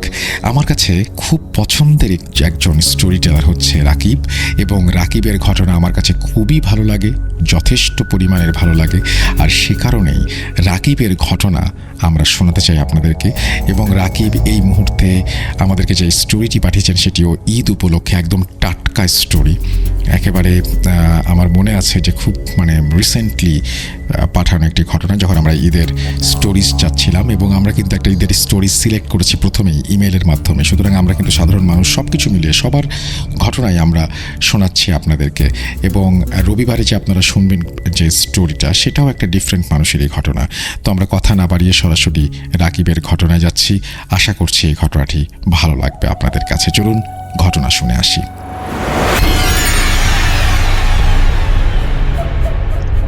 হ্যালো নিশিনার, আমার নাম রাকিবুল হাসান রাকিব। ভূত.com আপনাদের সবাইকে স্বাগতম। আজকে আমি আপনাদের সাথে যে গল্পটি শেয়ার করব, এটি মূলত হচ্ছে রংপুর বিভাগের চিনিবন্দর এলাকার একটি ঘটনা। চিনিবন্দরটা মূলত দিনাজপুরের দিকে পড়েছে। তো ঘটনাটি আমি আমার একটা বন্ধুর কাছ থেকে সংগ্রহ করেছি। তো ঘটনাটি আমার বন্ধু আমাকে যেভাবে বলেছে আমি ঠিক সেভাবে আপনাদের সামনে এখন প্রেজেন্ট করব। তো ঘটনাটি মূল চরিত্র হচ্ছে একজন ভ্যান চালক। উনি বেসিক্যালি সবসময় রাত্রিবেলায় ভ্যান চালায়, কারণ ওই ট্রেন স্টেশন থেকে দেখা যাচ্ছে যে অনেক রাতে অনেক প্যাসেঞ্জার আসে। তো ওই প্যাসেঞ্জারদেরকে যদি উনি রাত্রে নিয়ে যাওয়া আসা করে, দিনের বেলার থেকে রাত্রে একটু বেশি টাকা পয়সা পাওয়া যায়, এই জন্য উনি রাতেই ভ্যান বেশি চলায়, বা উনি রাতে ভ্যান চালাতে বেশি স্বাচ্ছন্দ্য বোধ করে। তো ঘটনাটি আজ থেকে প্রায় 15-16 বছর আগের ঘটনাটি। এটা রাসেল ভাই আমি বলতেছি। তো ঘটনাটি, উনি একদিন ঢাকা থেকে একটা ট্রেন আসে। ট্রেন আসার পর উনি আসলে ওই প্যাসেঞ্জারকে ওনার গন্তব্য স্থানে নিয়ে যাওয়ার পর উনি যখন বাসার দিকে মুভ করে, তখন উনি দেখতে পায় যে ধান ক্ষেতের পাশে দুটো কবুতর, দুই কবুতর দুইজনের পাশে মুভ করে দাঁড়িয়ে আছে। তা উনি আসলে গ্রামের যেহেতু লোক, এইভাবে কোনো কিছু না ভেবে উনি একটা কবুতরকে খুব জোরে একটা ইট দিয়ে আঘাত করে। আঘাত করার পর যেই ইয়েটা হয় যে ওই কবুতরটা পা ভেঙে যায়। তো উনি যখন পরে আরেকটা যে কবুতর ছিল, ওই কবুতরটা উড়ে চলে যায়। তো এই উনি যখন একটা কবুতরকে আঘাত করার পর যে সমস্যাটা হয় রাসেল ভাই, বিকট শব্দ হয়। নর্মালি রাসেল ভাই, যদি গাড়ির টায়ার বাস্ট হয়ে যায়, বা যদি কোনো দেখা যাচ্ছে যে কোনো ভারী বস্তু যদি উপর থেকে নিচে পড়ে, তো যেরকম একটা শব্দ হয়, এরকম একটা শব্দ হয়। এবং উনি শব্দটা উনিও মোটামুটি একটু ভয় পায় শব্দটা হওয়ার পর। তো আসলে এটা উনি আর মাথায় নেয়নি। ওই আহত অবস্থায় উনি কবুতরটাকে নিয়ে যায়। আর উনি যেহেতু মুসলমান, তো উনি যেভাবে আমাদের একটা হালাল ভাবে পশুকে জবাই করে খেতে হয়, উনি ওই প্রসেসিংয়ে ওই কবুতরটাকে উনি জবাই করে উনি ওনার পরিবার সবাইকে নিয়ে খাওয়া দাওয়া করে। ওই দিন রাতে আর রাসেল ভাই কোনো ঘটনা ঘটেনি। তার পরের দিনের একটা ঘটনা ঘটে। সেটা উনি এই সেম রাত্রেবেলা ভ্যান নিয়ে বাড়ির দিকে যাচ্ছে। তো যে জায়গাটা থেকে উনি কবুতরটা সংগ্রহ করেছিল, বা উনি কবুতরটাকে দেখেছিল, ওই জায়গায় আসার পর উনি দেখে যে ওই কবুতর, ওই সেম জায়গায় একটা কবুতর বসে আছে। তো উনি আবার, যেহেতু গতকালকে উনি একটা অলরেডি কবুতরকে উনি আঘাত করেছিল, তো উনি সেম এই কবুতরটাকে উনি নেওয়ার জন্য ভ্যান থেকে নামে। তো নামার সাথে সাথে উনি দেখে যে আসলে কবুতরটা ভ্যানিশ হয়ে যায়। তো উনি ভাবে যে হয়তো বা উড়ে গেছে বা কোনো কিছু একটা হয়েছে। আর যেহেতু রাত্রিবেলা ওভাবে কিছু দেখা যাচ্ছে না, উনি আবার ভ্যান নিয়ে সামনের দিকে যাওয়া শুরু করে। আর ভ্যানে আগের আসলে রাসেল ভাই আগের তো এরকম, এখন যেহেতু চার্জারবাহী ভ্যান ছিল, আগে যেরকম আগের যুগে এরকম চার্জারবাহী ভ্যান ছিল না। এখন যেরকম চার্জারবাহী ভ্যান আছে, বা দেখা যায় যে বিভিন্ন ধরনের লাইট ইউজ করা হয় ভ্যানের মধ্যে। তো আগে আসলে এক ধরনের হারিকেনের মতো ইউজ করা হইতো, যেগুলো ভ্যানের মধ্যে থাকতো। তো উনি ওই জিনিসটা ওনার ভ্যানের মধ্যে জ্বলছিল। তো উনি ভ্যান নিয়ে যখন যাচ্ছে, উনি দেখে যে ওনার ভ্যানটা অনেক ভারী হয়ে গেছে, প্রচন্ড ভারী। এখন আসলে উনি নিজেও বুঝতে পারতেছিল না যে ফাঁকা ভ্যান কেন ভারী হবে। উনি পিছনে তাকায়, কিছু আসলে দেখতে পারে না। তো উনি যখন ওনার বাড়ির কাছাকাছি চলে আসে, তখন উনি যে জিনিসটা একটা বোঝে, সেটা যে ওনার ঘাড়ের মধ্যে কেউ একজন হাত রেখেছে। হাতটা অনেক শীতল, ঠান্ডা একটা হাত। এখন উনি সঙ্গে সঙ্গে যখন পিছনে মাথা ঘুরানোর পর উনি দেখে যে আসলে কিছুই নাই সেখানে। তো উনি বাসা যায়, বাসা গিয়ে নর্মালি খাওয়া দাওয়া করে শুয়ে পড়ে। তো হুট করে মাঝরাতে ওনার আসলে সারা শরীর মানে অনেক ঘেমে গেছে, আর হচ্ছে মানে ওনার নিঃশ্বাস নিতে অনেক কষ্ট হচ্ছে ঘুমের মধ্যে। তো হুট করে ওনার যখন ঘুমটা ভেঙে যাওয়ার পর উনি মানে লক্ষ্য করে যে ওনার বুকের উপর মানে কোনো একটা মানে এটা মানুষ না জন্তু, এটা আসলে রাসেল ভাইয়া বোঝা যাচ্ছে না, মানে কিছু একটা হবে মানে, বাট হচ্ছে ব্ল্যাক একটা শ্যাডো আকৃতির, মানে ওনার বুকের উপর বেশি ওনার গলা টিপে ধরে আছে। উনি অনেক মানে চেষ্টা করা মানে একটু ওনার মানে জিনিসটা হচ্ছে যেন ওনার বুক থেকে সরে যায়, ওই জন্য উনি অনেক হস্তে একটু চেষ্টা করে, বাট কোনোভাবে মানে উনি সরাইতে পারেন না। তো উনি এক সময় সেন্সলেস হয়ে যায়। তো পরের দিন সকালে ওনার যখন বউ আসে, ওনার দেখে যে এরকম উনি সেন্সলেস হয়ে আসে। বাড়ির লোকজন কান্নাকাটি শুরু করে বা বাড়িতে ডাক্তার আসে। তো আসার পর উনি পরবর্তীতে ওই পাশে একটা মসজিদ ছিল, মসজিদে ইমাম সাহেবকে ডাকা হয় যে উনি যখন সবকিছু ওনার পরিবারকে খুলে বলে যে এরকম ব্যাপার, কালকে আমার সাথে এরকম একটা ঘটনা ঘটেছে। তো তখন একটা ওই পাশের ইমাম সাহেবকে ডেকে আনা হয়। তো ইমাম সাহেব তখন ওনাকে একটু তাবিজ বা টুকটাক একটু দোয়া শিখায় দেয় যে এইগুলো আপনি একটু মেনটেন করে চলবেন। তো উনি আসলে যে ভ্যান চালক ছিল, উনি আসলে একটু ঘাট টেরা টাইপের ছিল। উনি আসলে এই সবে বিশ্বাস করতো না, যেটা আসলে মেনলি ব্যাপার হচ্ছে। আর আরেকটা যে ব্যাপার হচ্ছে উনি অনেক সাহসী ছিল। তো এখন উনি এইগুলো মেনটেন করতো না। তো এইভাবেই মানে দিনকাল ভালো যাচ্ছিল ওনার। তো তার কিছুদিন পর রাসেল ভাই যে ঘটনাটা ঘটে সেটা হচ্ছে যে উনি ভ্যান নিয়ে বাড়ির দিকে যাচ্ছিল। তো ওনার বাড়িতে যাওয়ার সময় একটা বিশ্ব রোড হচ্ছে ওনার পথে পড়ে। ওনার বাসা যখন উনি যায়, ওইখানে উনি দেখে যে দুইটা পুলিশ দাঁড়ায় আছে। তো ওই পুলিশ দুটো ওনাকে হাত দেখানোর পর উনি যখন পুলিশ দুটো সামনে চলে আসার পর উনি যেটা দেখে যে একটা লাশ মানে ওই পুলিশদের পাশে আছে। তো পুলিশরা বলে যে এরকম আমরা অনেকক্ষণ থেকে ওয়েট করতেছি, মানে আমাদের গাড়িটা এখানে আসার কথা, বাট গাড়িটা কোনোভাবে আসতেছে না, আর লাশটা অলরেডি অনেকক্ষণ হয়ে গেছে আর অনেক গন্ধ ছড়ায় গেছে। তো আপনি একটু আমাদেরকে পুলিশ স্টেশনে লাশটা নিয়ে যান। তো ওনার হচ্ছে যে বাসা ছিল যেখানে, ওখান থেকে পুলিশ স্টেশনের দূরত্ব মোটামুটি প্রায় 2-3 কিলো ছিল। উনি প্রথমে রাজি হয় না। তো পরবর্তীতে ওনাকে বলে যে আপনি হচ্ছে এটা নিয়ে যান, আপনাকে আমরা একটু বেশি টাকা পয়সা দেবো। তো নর্মালি পুলিশ দুজনে হচ্ছে ভ্যানের মধ্যে উঠানোর পর হচ্ছে লাশটাকে নিয়ে আমরা হচ্ছে পুলিশ স্টেশনের দিকে রওনা দেয়। তো প্রথম আপনার হচ্ছে রাসেল ভাই 15-20 মিনিট ভালোই ছিল, কোনো সমস্যা হয়নি।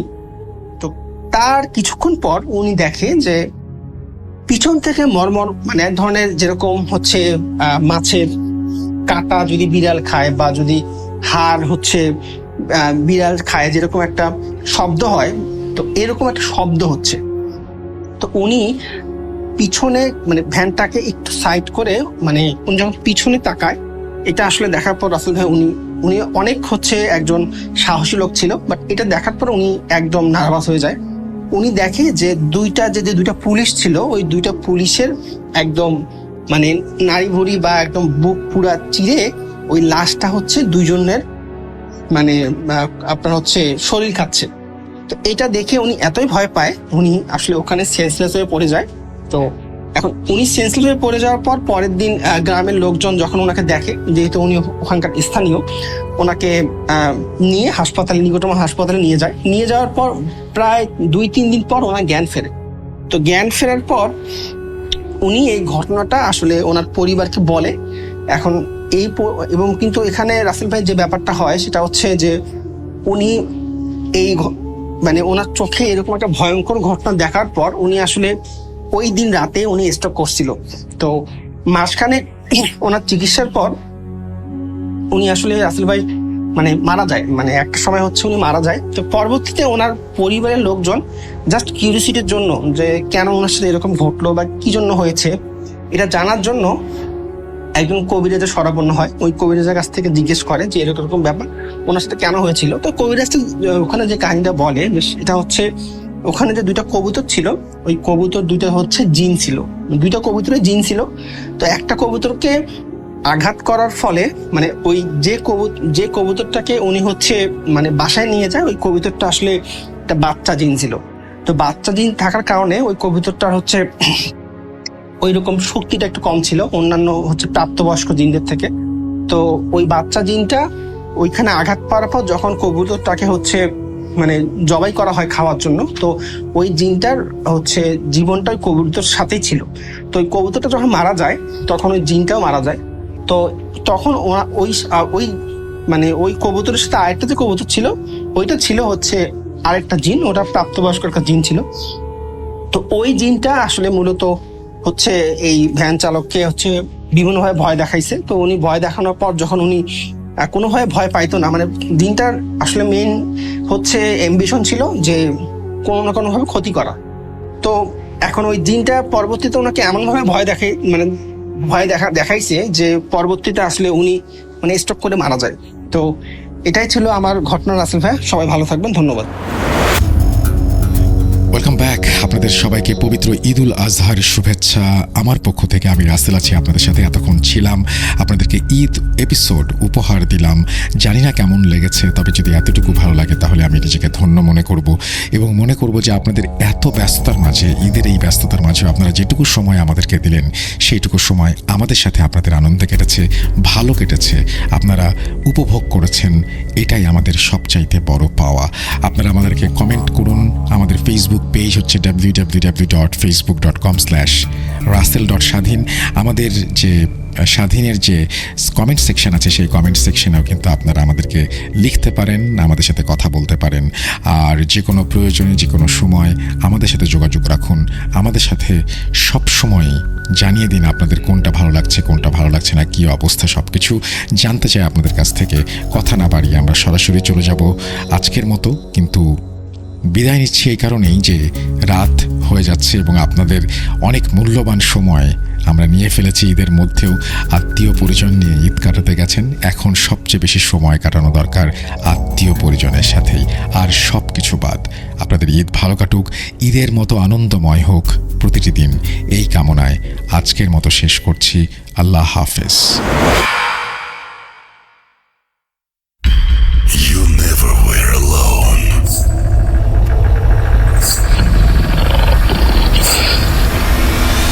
Juju আসছে। You are not alone. আমি শুধু তোমার সাথেই থাকতে চাই। Not alone. লুকোচুরি খেলবে? লুকোচুরি?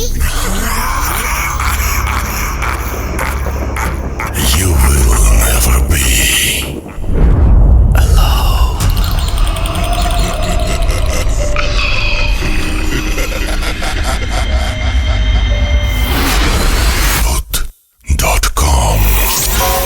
The fear returns with Russell. Eid মোবারক। ঈদ যখন আছে তখন বোনাসের কথাটা সবসময় চলে আসে।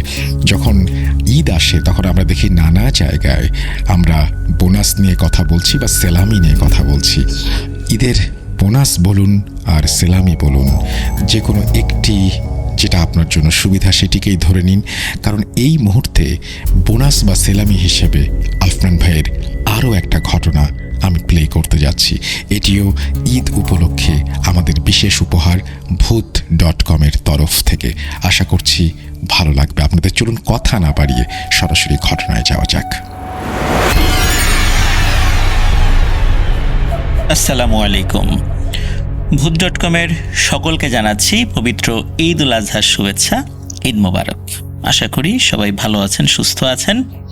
রাসেল ভাইকে ধন্যবাদ আমার ঘটনাটি সিলেক্ট করার জন্য। প্রিয় লিসেনার্স, এখন যে ঘটনাটি আমি আপনাদের সাথে শেয়ার করতে যাচ্ছি, এই ঘটনাটি শহর কেন্দ্রিক এবং গ্রাম কেন্দ্রিক দুই ঘটনার একটা মিশেল বলা চলে। ঘটনার ধারাবাহিকতায় একবার শহরে ঘটেছে, আবার গ্রামে ঘটেছে। এই কারণে এই ঘটনার মধ্যে আপনারা শহর এবং গ্রাম দুটো জায়গারই একটা অনুভূতি আপনাদের মনে জাগ্রত হবে ইনশাল্লাহ। চলুন কথা না বাড়িয়ে মূল ঘটনাতে চলে যাই।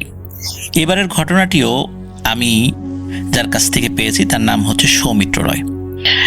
এই ঘটনাটি মূলত যার সঙ্গে ঘটেছে তিনি ওই সৌমিত্র রায়েরই পরিচিত এক দাদা হন। উনি হিন্দু ধর্মাবলম্বী। তো সঙ্গত কারণে তার নাম বলা যাচ্ছে না, শুধু এতটুকু বলবো উনি বর্তমানে বাংলাদেশের খুব নাম করা একটি রেস্টুরেন্টের চিফ শেফ হিসাবে দায়িত্ব পালন করছেন, মানে কুক।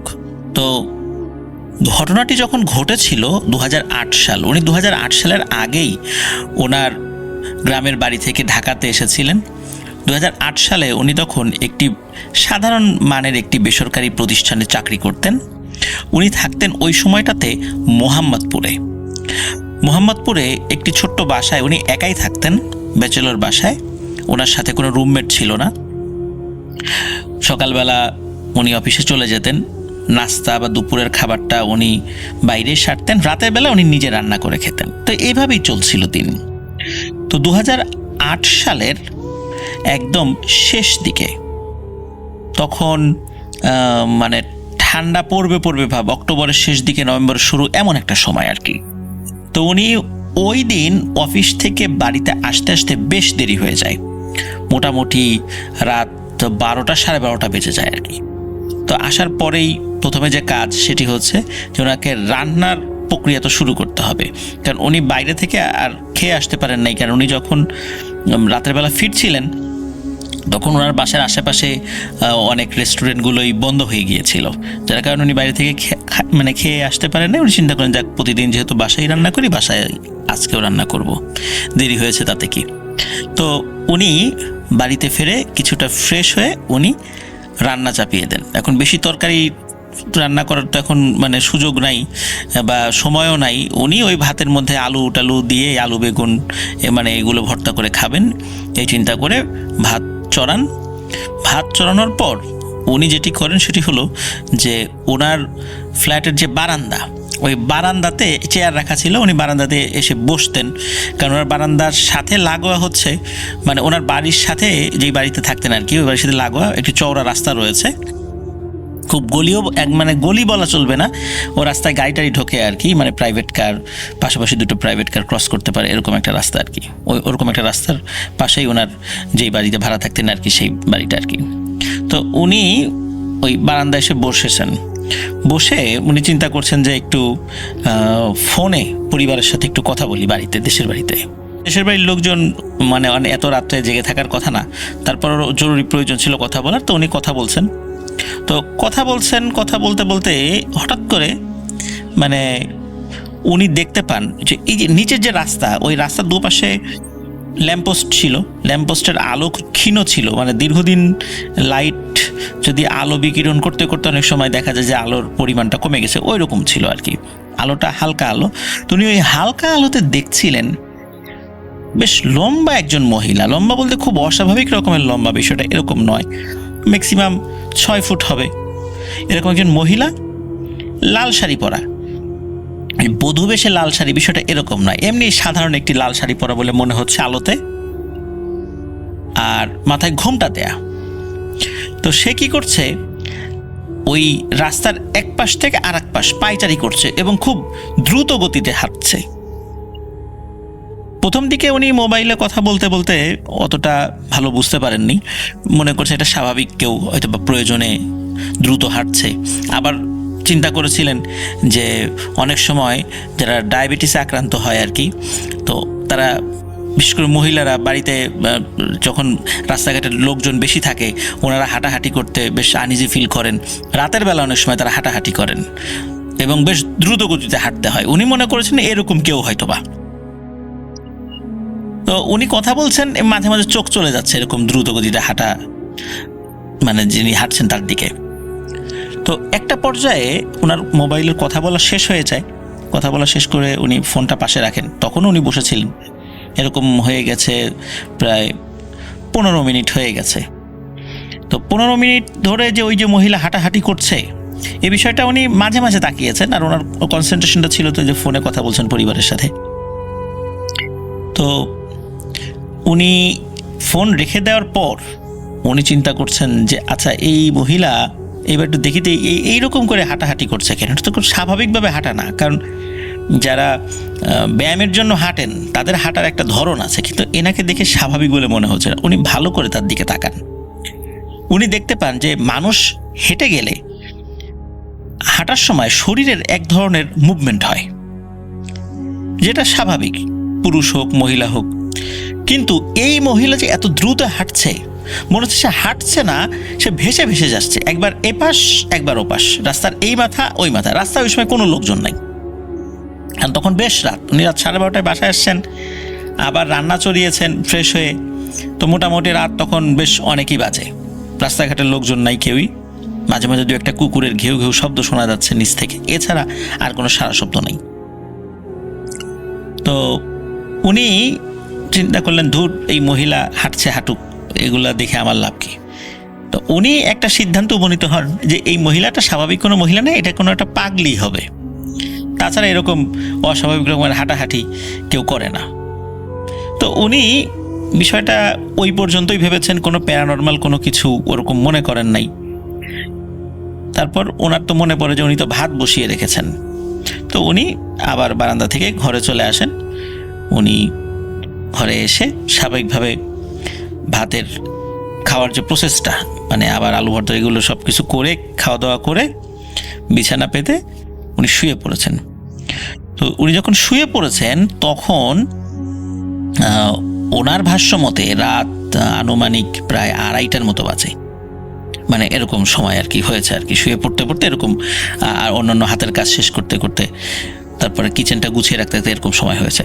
তো উনি যখন শুয়ে পড়েছেন তখন কিন্তু শীতকালের শুরুটা, তখন উনি ফ্যান চালাতেন না, মানে ওই সময় ফ্যান চালানোর প্রয়োজন ছিল না, ফ্যান ছাড়াই ঠান্ডা লাগছিল। আর উনি যেই পাশটাতে শুতেন ওই পাশে একটা উইন্ডো আছে, ওই উইন্ডোর আলো, মানে আশেপাশের যে সমস্ত ল্যাম্প পোস্ট বা অন্যান্য বাড়ির বারান্দায় যে আলোগুলো জ্বলে, ওই জানালা দিয়ে হালকা আলো ওনার রুমে আসার জন্য ডিম লাইট জ্বালানোর প্রয়োজন ছিল না ওনার। তো উনি শরীরের উপরে একটা পাতলা কম্বল দিয়ে শুয়েছেন, মানে চিত হয়ে শুয়েছেন। তো চিত হয়ে যখন শুয়েছেন, শোয়ার সাথে সাথে, মানে তখন হয়তো ঘুমান নাই একদম, মানে উনি সেন্সে রয়েছেন আর কি, কেবল শুয়েছেন আর কি। হঠাৎ করে ওনার চোখ যায় ফ্যানের দিকে, যে ফ্যানটা ওনার খাটের ঠিক উপরেই ছিল। ফ্যানের ব্লেড ছিল 3টা, স্বাভাবিকভাবে যে ফ্যানগুলোর যে ব্লেড আর কি, আমরা তো দেখি 3টা ব্লেড আর কি। তো উনি দেখতে পান একটা ব্লেডের উপর একটু আগে যেই মহিলাকে উনি দেখেছেন হাঁটাহাঁটি করতে, ঠিক ওই রকমই, ওই শাড়িটাই পরা, মাথায় ঘোমটা দেয়া, ওই ব্লেডের উপরে পা ঝুলিয়ে বসে আছে। প্রিয় লিসেনার্স, একটা ফ্যানের পাতলা ব্লেডের উপরে একটি বড় আকৃতির বিড়ালও কিন্তু বসতে পারে না, কারণ ব্লেডটা বেঁকে যায়, ওই বিড়ালও নিচে পড়ে যাবে। সেখানে কোনো একটা মানুষ ব্লেডের উপরে বসে থাকবে, এটা কিন্তু সম্পূর্ণ অস্বাভাবিক একটি জিনিস। তো উনি যখনই, যেহেতু উনি চিত হয়ে শুয়েছিলেন এবং যখনই উপর দিকে তাকিয়েছেন, তাকানোর সাথে সাথে মানে ওই ব্লেডের উপর যে বসে আছে তার চোখের সাথে আই কন্টাক্ট হয়, এবং উনি দেখতে পান যে চোখ দুটো ওই ঘুমটার আড়ালেই জল জল করে জ্বলছে, কিন্তু চেহারা বোঝা যাচ্ছে না। এবং যখনই আই কন্টাক্ট হয়েছে 1 কি 2 সেকেন্ড, এর পরপরই সাঁ করে ওই উপর থেকে, ওই ব্লেডের উপর থেকে ওই মহিলাটা একদম উড়ে এসে ওনার বুকের উপর ধরাম করে বসে। তো যখন বসে তখন উনি অতটা ভারী, মানে উপর থেকে যে এসে পড়েছে ওই রকম ভার ওনার অনুভূত হয়নি, মনে হয়েছে দমকা একটি বাতাস এসে ওনার বুকের উপর এসে বসেছে, এবং বসে যে কাজটি করেছে ওনার গলা চেপে ধরেছে। এখন আচমকা এই জিনিসটা হওয়ার সাথে সাথে উনি প্রচণ্ড ভয় পেয়েছেন। উনি বেশ সাহসী মানুষ ছিলেন, এবং এতটা সাহসী মানুষ ছিলেন যে গ্রামে অনেক সময় বিভিন্ন বন্ধুবান্ধবদের সাথে বাজি ধরে বিভিন্ন সাহসী কর্মকাণ্ড করতেন, আর রাত বিরেতে হাঁটা চলা ওনার জন্য কোনো ব্যাপারই ছিল না।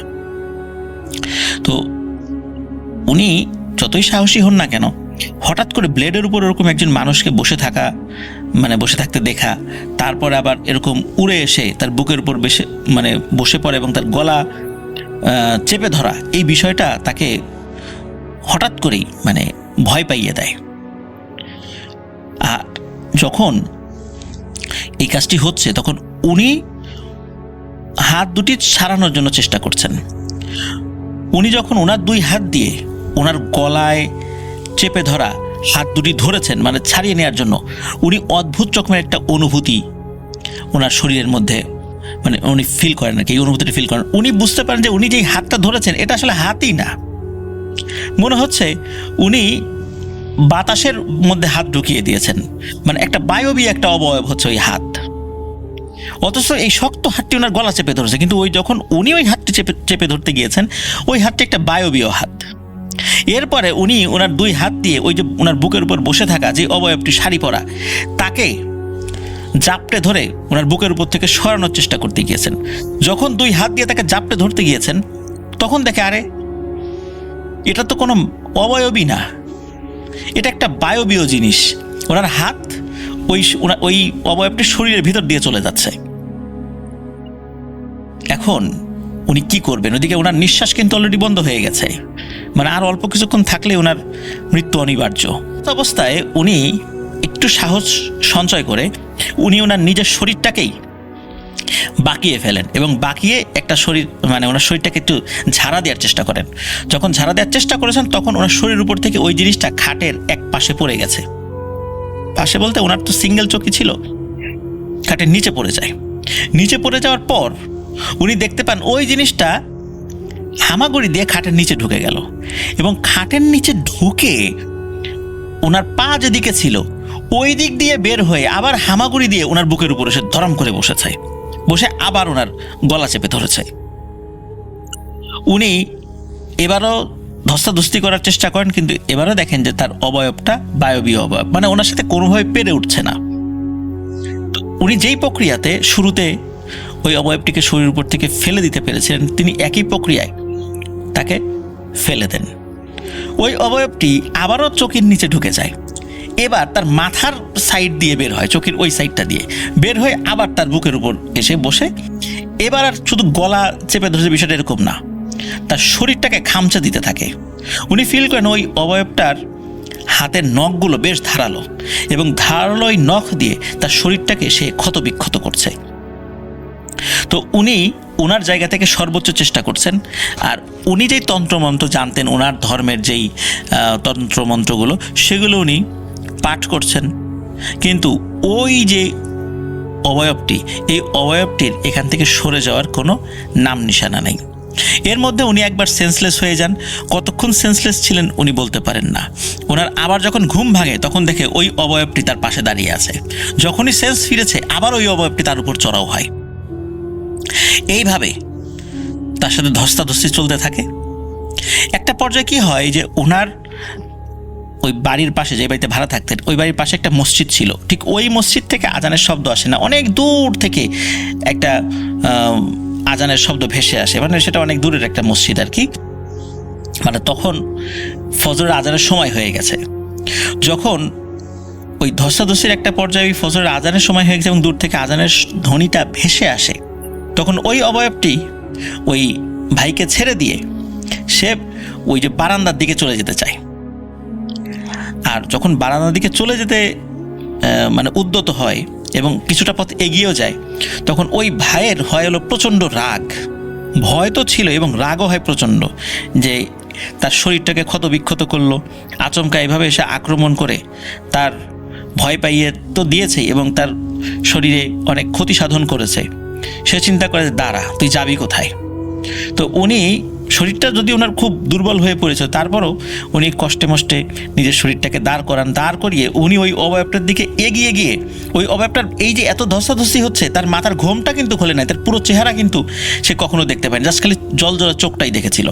তো উনি কি করে, ওই ঘোমটার পেছন থেকে খপ করে মাথার চুল চেপে ধরে। যখন চুল চেপে ধরেছে, তখন এই যে এতক্ষণ কিন্তু এই ধস্তাধস্তি হচ্ছে, ওই মহিলা কোনো কথা বলেনি, শুধু গোঙানির আওয়াজ তার গলা দিয়ে বের হয়ে এসেছে। কিন্তু যখনই মাথার চুল খপ করে চেপে ধরেছে, তখন নাকি নাকি সুরে মহিলা কণ্ঠে সে বলে ওঠে, এই আমারে ছাড়, তুই কিন্তু কাজটা ভালো করলি না, আমি কিন্তু তোকে এমনি এমনি ছেড়ে দেব না, তুই আমার চুল ধরলি কেন, ছাড় আমারে ছাড়। তখন ওই ভাই বলেছে, না আমি ছাড়বো না। ও, ফজরের আজান দিছে আর তোমার যাওয়ার সময় হয়েছে না? আজান তো আরো মসজিদে দেবে, একটু পরে সকাল হবে, তোকে আমি যাইতে দিব না। তারপরে ওই মহিলাটি কি করে, যখন ঘুরে মানে তার দিকে ঘুরে তাকায়, তখন তার চেহারাটা ওই ভাই দেখতে পান। দেখেন যে মুখটা একদম পুড়ে গেলে যেরকম হয় আর কি, মানে একদম ঝলসে যাওয়ার চেহারা এবং চামড়াটা মুখের সাথে লেগে আছে এমন একটা চেহারা। এবং ওই চেহারা হঠাৎ করে দেখে ওই ভাই বেশ ভয় পেয়ে যান। তখন ওই একটু দূরে সরে আসেন। ওই মহিলাটি আবারও ঘুরে যখন চলে যেতে যাবে, ওই ভাই আবারও যাই খপ করে তার চুল চেপে ধরেন। এবং তখন যেটা হয় সেটা হলো যে ওনার কাছে মনে হলো ওই চুলটা একটু আগে যিনি শক্ত করে ধরে রেখেছিলেন যে জায়গাটা, ওটা একদম পিচ্ছিল হয়ে গেল। এবং ওই সময় দ্বিতীয় টাইমে যখন ওই মহিলাটি বেরোতে গেছে, তখন ওই যে ওনার বিছানার পাশে জানালা, ওই দিক দিয়ে যেতে গিয়েছিল আর কি। তো জানালা শিক গলে সে বেরিয়ে চলে গেল। মনে হলো একটা খুবই তুলতুলে একটা অবয়ব যে জানালার শিকের ভেতর দিয়ে বেরিয়ে চলে গেল এবং অদৃশ্য হয়ে গেল। আর ওনার শরীরে তো অনেক ক্ষত সৃষ্টি হয়েছিল। উনি ওই ভোরবেলায় ঢাকাতেই ওনার এক আত্মীয় থাকতেন, বেশ দূরে থাকতেন, উত্তরা বা অন্য কোনো সাইডে একটা আর কি। তো তাকে ফোন করেন, বেশ অনেকবার ফোন করার পরে, যেহেতু সকালবেলা মানে ভোরবেলা ঘুমিয়েছিলেন তিনি, তো তার ঘুম ভাঙে বলেন যে কি হয়েছে। বলেন যে ভাই আপনি তাড়াতাড়ি আমার মোহাম্মদপুরের বাসায় আসেন, আমি খুব অসুস্থ হয়ে পড়েছি, তো আমার শরীর অনেক ক্ষত হয়েছে, তা আপনি একটু তাড়াতাড়ি আসেন। তো উনি সেই যেহেতু দূরে থাকতেন, ওখান থেকে আসতে বেশ সময় লাগে, আসেন সকাল 9টার দিকে, 9টা, 9:30 বা 10টার দিকে তিনি চলে আসেন। তা আসার পর দেখেন যে তার শরীরে বিভিন্ন জায়গায় মানে আঁচড়ের দাগ এবং রক্ত পড়ছে প্রচণ্ড। তো উনি বলেন যে তাহলে চলো হাসপাতালে নিয়ে যাই, তুমি এখনো হাসপাতালে যাও না, তুমি তো হাসপাতালে যাওয়ার মতো শরীরের শক্তি তোমার আছে, তো এইভাবে তুমি বসে আছো কেন? বলেন না, আশেপাশে তো আসলে অনেক লোক আমাকে চেনে, বেশ বছর 3-4 ধরে এখানে আছি, তো আমার এই অবস্থা দেখলে অনেকেই তো অনেক প্রশ্ন করবে, কি হলো, কে আক্রমণ করলো বাসার মধ্যে, অনেক প্রশ্নের উত্তর দিতে হবে, অনেকে হাসি তামাশা করবে, অনেকে বিভিন্ন রকমভাবে কটাক্ষ করবে।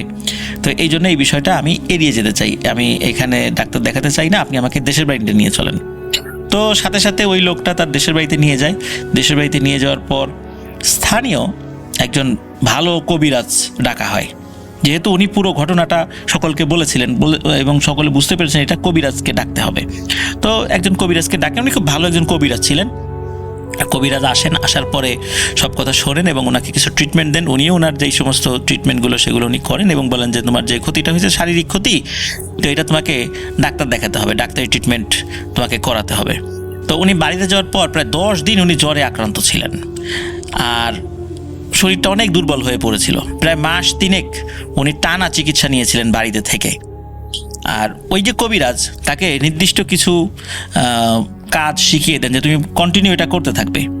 আর ওই জিনিসটা কেনই বা তোমার পিছু নিয়েছে, কেনই বা তুমি দেখেছো, সম্ভবত সে হাঁটাহাঁটির একটা পর্যায়ে ওই অবয়বটা খেয়াল করেছে, তুমি তাকে দেখেছো, এই জন্য হয়তো বা সে তোমার উপর আক্রমণ করেছিল। কিন্তু সে যখন চলে যাচ্ছিল তোমার ওই মাথার চুল চেপে ধরার সাহসটা করা উচিত হয় নাই। তো ও তো আবার আসবে, যেহেতু বলে গেছে যে তোমাকে দেখে নেবে, সুতরাং তোমার তো সাবধানে থাকতে হবে। এই কথাগুলো তাকে বলেন এবং ওনাকে কিছু জিনিস শিখিয়ে দেন যে এই জিনিসগুলো তুমি সবসময় করে যাবা, কখনো এটা থামাবা না, নাহলে কিন্তু ওই জিনিসটা তোমার কাছে আবার আসবে। তো উনি সেই কাজগুলো করেন, কোনো সমস্যা হয় না। এরপরে আস্তে আস্তে উনি সুস্থ হয়ে যান।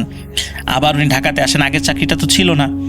আর ওনার এই রেস্টুরেন্টের যে কুক হিসাবে কিছু কোর্স করা ছিল, যার কারণে উনি একটি নামকরা হোটেলে সাধারণ একজন কুক হিসাবে নিয়োগ পান, মানে অ্যাসিস্ট্যান্ট কুক আর কি। তো সেখানে উনি ওনার কাজ শুরু করেন, নতুন কর্মজীবন শুরু করেন আর কি। তো এভাবে চলছিল প্রায় 3 থেকে 4 বছর এভাবে চলে আর কি। তো 2012 সালের দিকে একটি ঘটনা ঘটে। এই ঘটনা ঘটার পেছনে আরেকটা কারণ ছিল, সেটি হলো যে উনি কিন্তু প্রথম মাস, দ্বিতীয় মাস, তৃতীয় মাস ওই যে কবিরাজের শিখিয়ে দেওয়া বিভিন্ন কাজগুলো করেছেন, কন্টিনিউ করে যেতেন।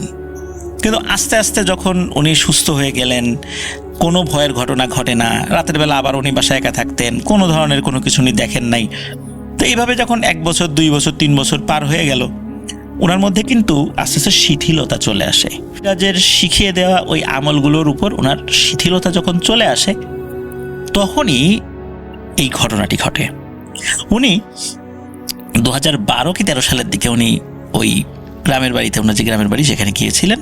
তো গ্রামের বাড়িতে গেলে কি হয় সেটা হলো যে গ্রামে ওনার যে বন্ধু বান্ধব আছে তাদের সাথে আড্ডা হয়। তো এরকম সন্ধ্যার পরে বেশ খানিকক্ষণ আড্ডা দিয়ে, বিকাল থেকে আড্ডা দিচ্ছিলেন, তো সন্ধ্যার পরে আড্ডা দিয়ে উনি বাড়িতে ফিরছিলেন। তো ওনার বাড়িতে ফেরার সময় উনি একটি নির্জন রাস্তা মানে দিয়ে যাচ্ছিলেন আর কি। তো ওই রাস্তা দিয়ে যাওয়ার সময়, ওই রাস্তা দিয়ে যে লোকজন কখনো যায় না বিষয়টা এরকম নয়, সেটা যায়। সময়টা হচ্ছে এশার নামাজের পরে আর কি। তো উনি যাচ্ছিলেন, দূর থেকে দেখছেন যে বেশ 6 ফুট আকৃতির সাদা জুব্বা পরা লম্বা কেউ একজন আসছে। তো উনি মনে করছেন ওনার গ্রামে একজন মুরব্বী আছে মুসলিম, তো সে তাকে খুব স্নেহ করে আর কি, মানে এই ভাইকে খুব স্নেহ করে। তো উনি চিন্তা করছেন ওই মুরব্বী আসছে, তো মুরব্বীর সাথে এতদিন পরে দেখা, চিন্তা করছেন সালাম দিয়ে তার সাথে কুশল বিনিময় করব। তো উনি যত কাছে যাচ্ছেন তার চেহারাটা তত স্পষ্ট হচ্ছে। তো যতটা স্পষ্ট হচ্ছে মনে হচ্ছে এই মুরব্বীটাকে উনি চেনেন না। আর একদম যখন কাছাকাছি বলতে কি ধরেন যে 4-5 হাত দূরত্বে, তখন এই অবয়বটির চেহারা উনি ভালো করে দেখতে পান। তখন দেখেন যে এই অবয়বটি সেই অবয়ব, যেই অবয়বটি লাল শাড়ি পরা অবস্থায় তাকে দেখেছিলেন আজ থেকে 3-4 বছর আগে মোহাম্মদপুরের ওই বাড়িতে। চোখ জল করছে, মুখ ঝলসানো এবং চামড়াগুলো মুখের সাথে লেগে আছে। এবং তাকে দেখেই ফ্যাসফেসে কণ্ঠে ভয়ানক মানে বিশ্রীভাবে একটা হাসি দেয় এবং বলে ওঠে, কি তোকে বলছিলাম না তোরে আমি এমনি এমনি ছেড়ে দেব না? আজকে যাবি কোথায়? আজকে তো তোকে পাইছি। তো যখনই আসলে ওই ভয়ানকভাবে হাসি দেয় এবং এই কথা বলে ওঠে, ওনার আর কিছু মনে নাই, উনি ওইখানে সেন্সলেস হয়ে পড়েছেন। ওনার যখন জ্ঞান ফেরে, কতক্ষণ আসলে উনি অজ্ঞান ছিলেন তা উনি জানেন না। ওই ওনার জ্ঞান ফেরার পরে উনি দেখেন উনি ওনার বাড়িতে শুয়ে আছেন, তখনও কিন্তু রাত মানে ভোর হয়নি। তো বাড়ির লোকজনকে জিজ্ঞেস করেন কি হয়েছে, তখন বাড়ির লোকজন বলে যে তার দেরি দেখে তাকে বারবার ফোনে কল করা হচ্ছিল বাসা থেকে, কিন্তু উনি ফোনটা পিক করছিলেন না। একটা পর্যায়ে ফোন বন্ধ অবস্থায় পাওয়া যায়। তখন বাড়ির লোকজন তাকে খুঁজতে বের হন। বিভিন্ন রাস্তা খুঁজতে খুঁজতে তারও বন্ধু বান্ধবদের সাথে কথা বলেন যে সে কোথায়। সে বলে যে সে তো অনেকক্ষণ আগেই বেরিয়ে গেছে বাড়ির দিকে। তখন তারা যখন খুঁজতে থাকেন, তখন বিভিন্ন রাস্তা খুঁজে এই নির্জন রাস্তায় তাকে সেন্সলেস অবস্থায় পাওয়া যায়। তো আবার সেই কবিরাজকে খবর দেওয়া হয়। তো কবিরাজ এমনিতেই বয়স্ক মানুষ ছিলেন, 3-4 বছর পরে আরও বিভিন্ন রোগে আক্রান্ত হয়ে গিয়েছিলেন তিনি। তো তিনি আসেন, এসে তাকে খুব বকাঝকা করেন যে তোমাকে বলছিলাম না যে তোমাকে যেগুলো শিখিয়ে দিয়েছি সেগুলো কন্টিনিউ করে যেতে, তুমি সেটা করো নাই কেন? আর ওই অবয়বটা কেন যে তোমাকে ছেড়ে দিল এটাও তো আমি বুঝতে পারতেছি না। কেন তোমাকে আক্রমণ করেছে অনুমানে বলেছি, কিন্তু তোমাকে আক্রমণ করতে এসে কেন তোমাকে ছেড়ে দিল এটাও আমার বোধগম্য হচ্ছে না। যাই হোক, তোমাকে যে জিনিসগুলো শিখিয়ে দিয়েছি এটা তুমি সব সময় করে যাবা, যতদিন বেঁচে থাকবা করে যাবা। তো কবিরাজ কিছু ঝাড়ফুঁক করে দেন তাকে। মানে এই দ্বিতীয় ঘটনার পর উনি ভয় পেয়েছিলেন, এটা সত্য, কিন্তু ওইভাবে অসুস্থ উনি হননি, খুব বড় ধরনের ক্ষতি ওনার হয়নি। তো এভাবে মানে উনি বাকি জীবন এখনও কন্টিনিউ করছেন। উনি বর্তমানে, শুরুতে তো বলেছি যে বর্তমানে তিনি একজন নাম করা একটা রেস্টুরেন্টে চিফ শেফ হিসাবে আছেন। আস্তে আস্তে ওনার প্রমোশন হয়েছে, চিফ শেফ হিসাবে উনি আছেন। সেই হোটেলটির নাম বললে আপনারা সিংহভাগ লোকই চিনে ফেলবেন, যার কারণে নামটা বলা যাচ্ছে না। আর উনিও ওই হোটেলের নাম এবং ওনার নামটা প্রকাশ করতে উনি খুব আনইজি ফিল করেছেন। উনি যে একদম নিষেধ করেছেন বিষয়টা এরকম না, উনি বিনয়ের সাথে অনুরোধ করেছেন যেন এটা প্রকাশ না করা হয়। আর প্রকাশ করলেও খুব বেশি সমস্যা হবে তা না, কিন্তু যেহেতু উনি খুব একজন বিনয়ী এবং ভদ্র মানুষ, উনি বিনয়ের সাথে বিষয়টা আসলে উপস্থাপন করার কারণে, এই কারণে সৌমিত্ররা আমাকে বলেছিল যে ভাইয়া বিষয়টা আসলে আমরা ওনার নাম এবং ওই হোটেলের নামটা প্রকাশ না করি। এই জন্য আমরা সেটা বললাম না। আমার কাছে সবচাইতে একটা বিষয় অন্যরকম লেগেছে, সেটা হচ্ছে যে ওই মহিলা আকৃতিতে উপস্থিত হয়েছে, পরবর্তীতে ওই জুব্বা পরা আকৃতিতে উপস্থিত হয়েছে। তার চুল কিন্তু খোলা ছিল, সেটা জুব্বা না, পুরুষদের জুব্বা না, ওইরকম সাদা কোনো এক ধরনের ড্রেস সে পড়েছিল আর কি। তার কাছে হঠাৎ করে মনে হয়েছিল জুব্বা দূর থেকে একজন মুরব্বী মানুষ মনে হয়েছিল আর কি তার কাছে। আর এই ধরনের ভয়ানক জিনিসগুলোর ক্ষেত্রে আমরা দেখি যে তাদের চেহারাটা খুব ঝলসানো, চামড়া কুঁচকে যাওয়া, মুখের সাথে লেগে থাকা, এই ধরনের চেহারা অনেকেই বিভিন্ন ঘটনার যখন বলেন বা আমাদেরকে বলেন যে এটা পড়ে শোনাতে বা বলতে, আমরা কিন্তু এই ধরনের চেহারার বর্ণনা পাই। তার মানে আসলে এইভাবে রাতের বেলা যারা এই দুষ্টু প্রকৃতির জিনেরা ভয় দেখাতে আসে, এদের সিংহভাগ যারা তাদের চেহারা হয়তো বা এমনটাই, যেহেতু আমরা একাধিক ঘটনা থেকে এই ধরনের চেহারার বর্ণনা পাই। তো প্রিয় লিসেনার্স, আশা করছি এই ঘটনাটি আপনাদের ভালো লেগেছে। আর আপনাদেরকে আবারও পবিত্র ঈদ উল আজহার শুভেচ্ছা, ঈদ মোবারক জানিয়ে এই ঘটনা এখানে শেষ করছি। ধন্যবাদ রাসেল ভাইকে, ভূত.কমের সকল মডারেটরকে আর ভূত.কমের সকল লিসেনারকে।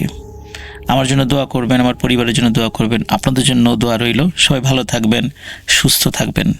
আসসালামু আলাইকুম।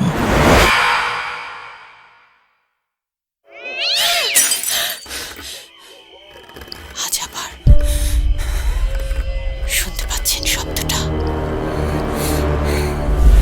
ভয়ের আরেক নাম ভূত.com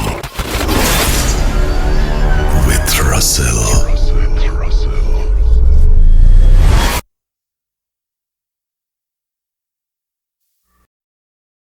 ওয়েলকাম ব্যাক। আপনাদের সবাইকে অনেক অনেক ধন্যবাদ এতক্ষণ পর্যন্ত আমাদের সাথে থাকার জন্য। অনেক অনেক শুভকামনা রইল। সব সময় এই ইউটিউব চ্যানেলটি সম্পর্কে আপডেট পেতে আমাদের ইউটিউব চ্যানেলটিকে সাবস্ক্রাইব করুন।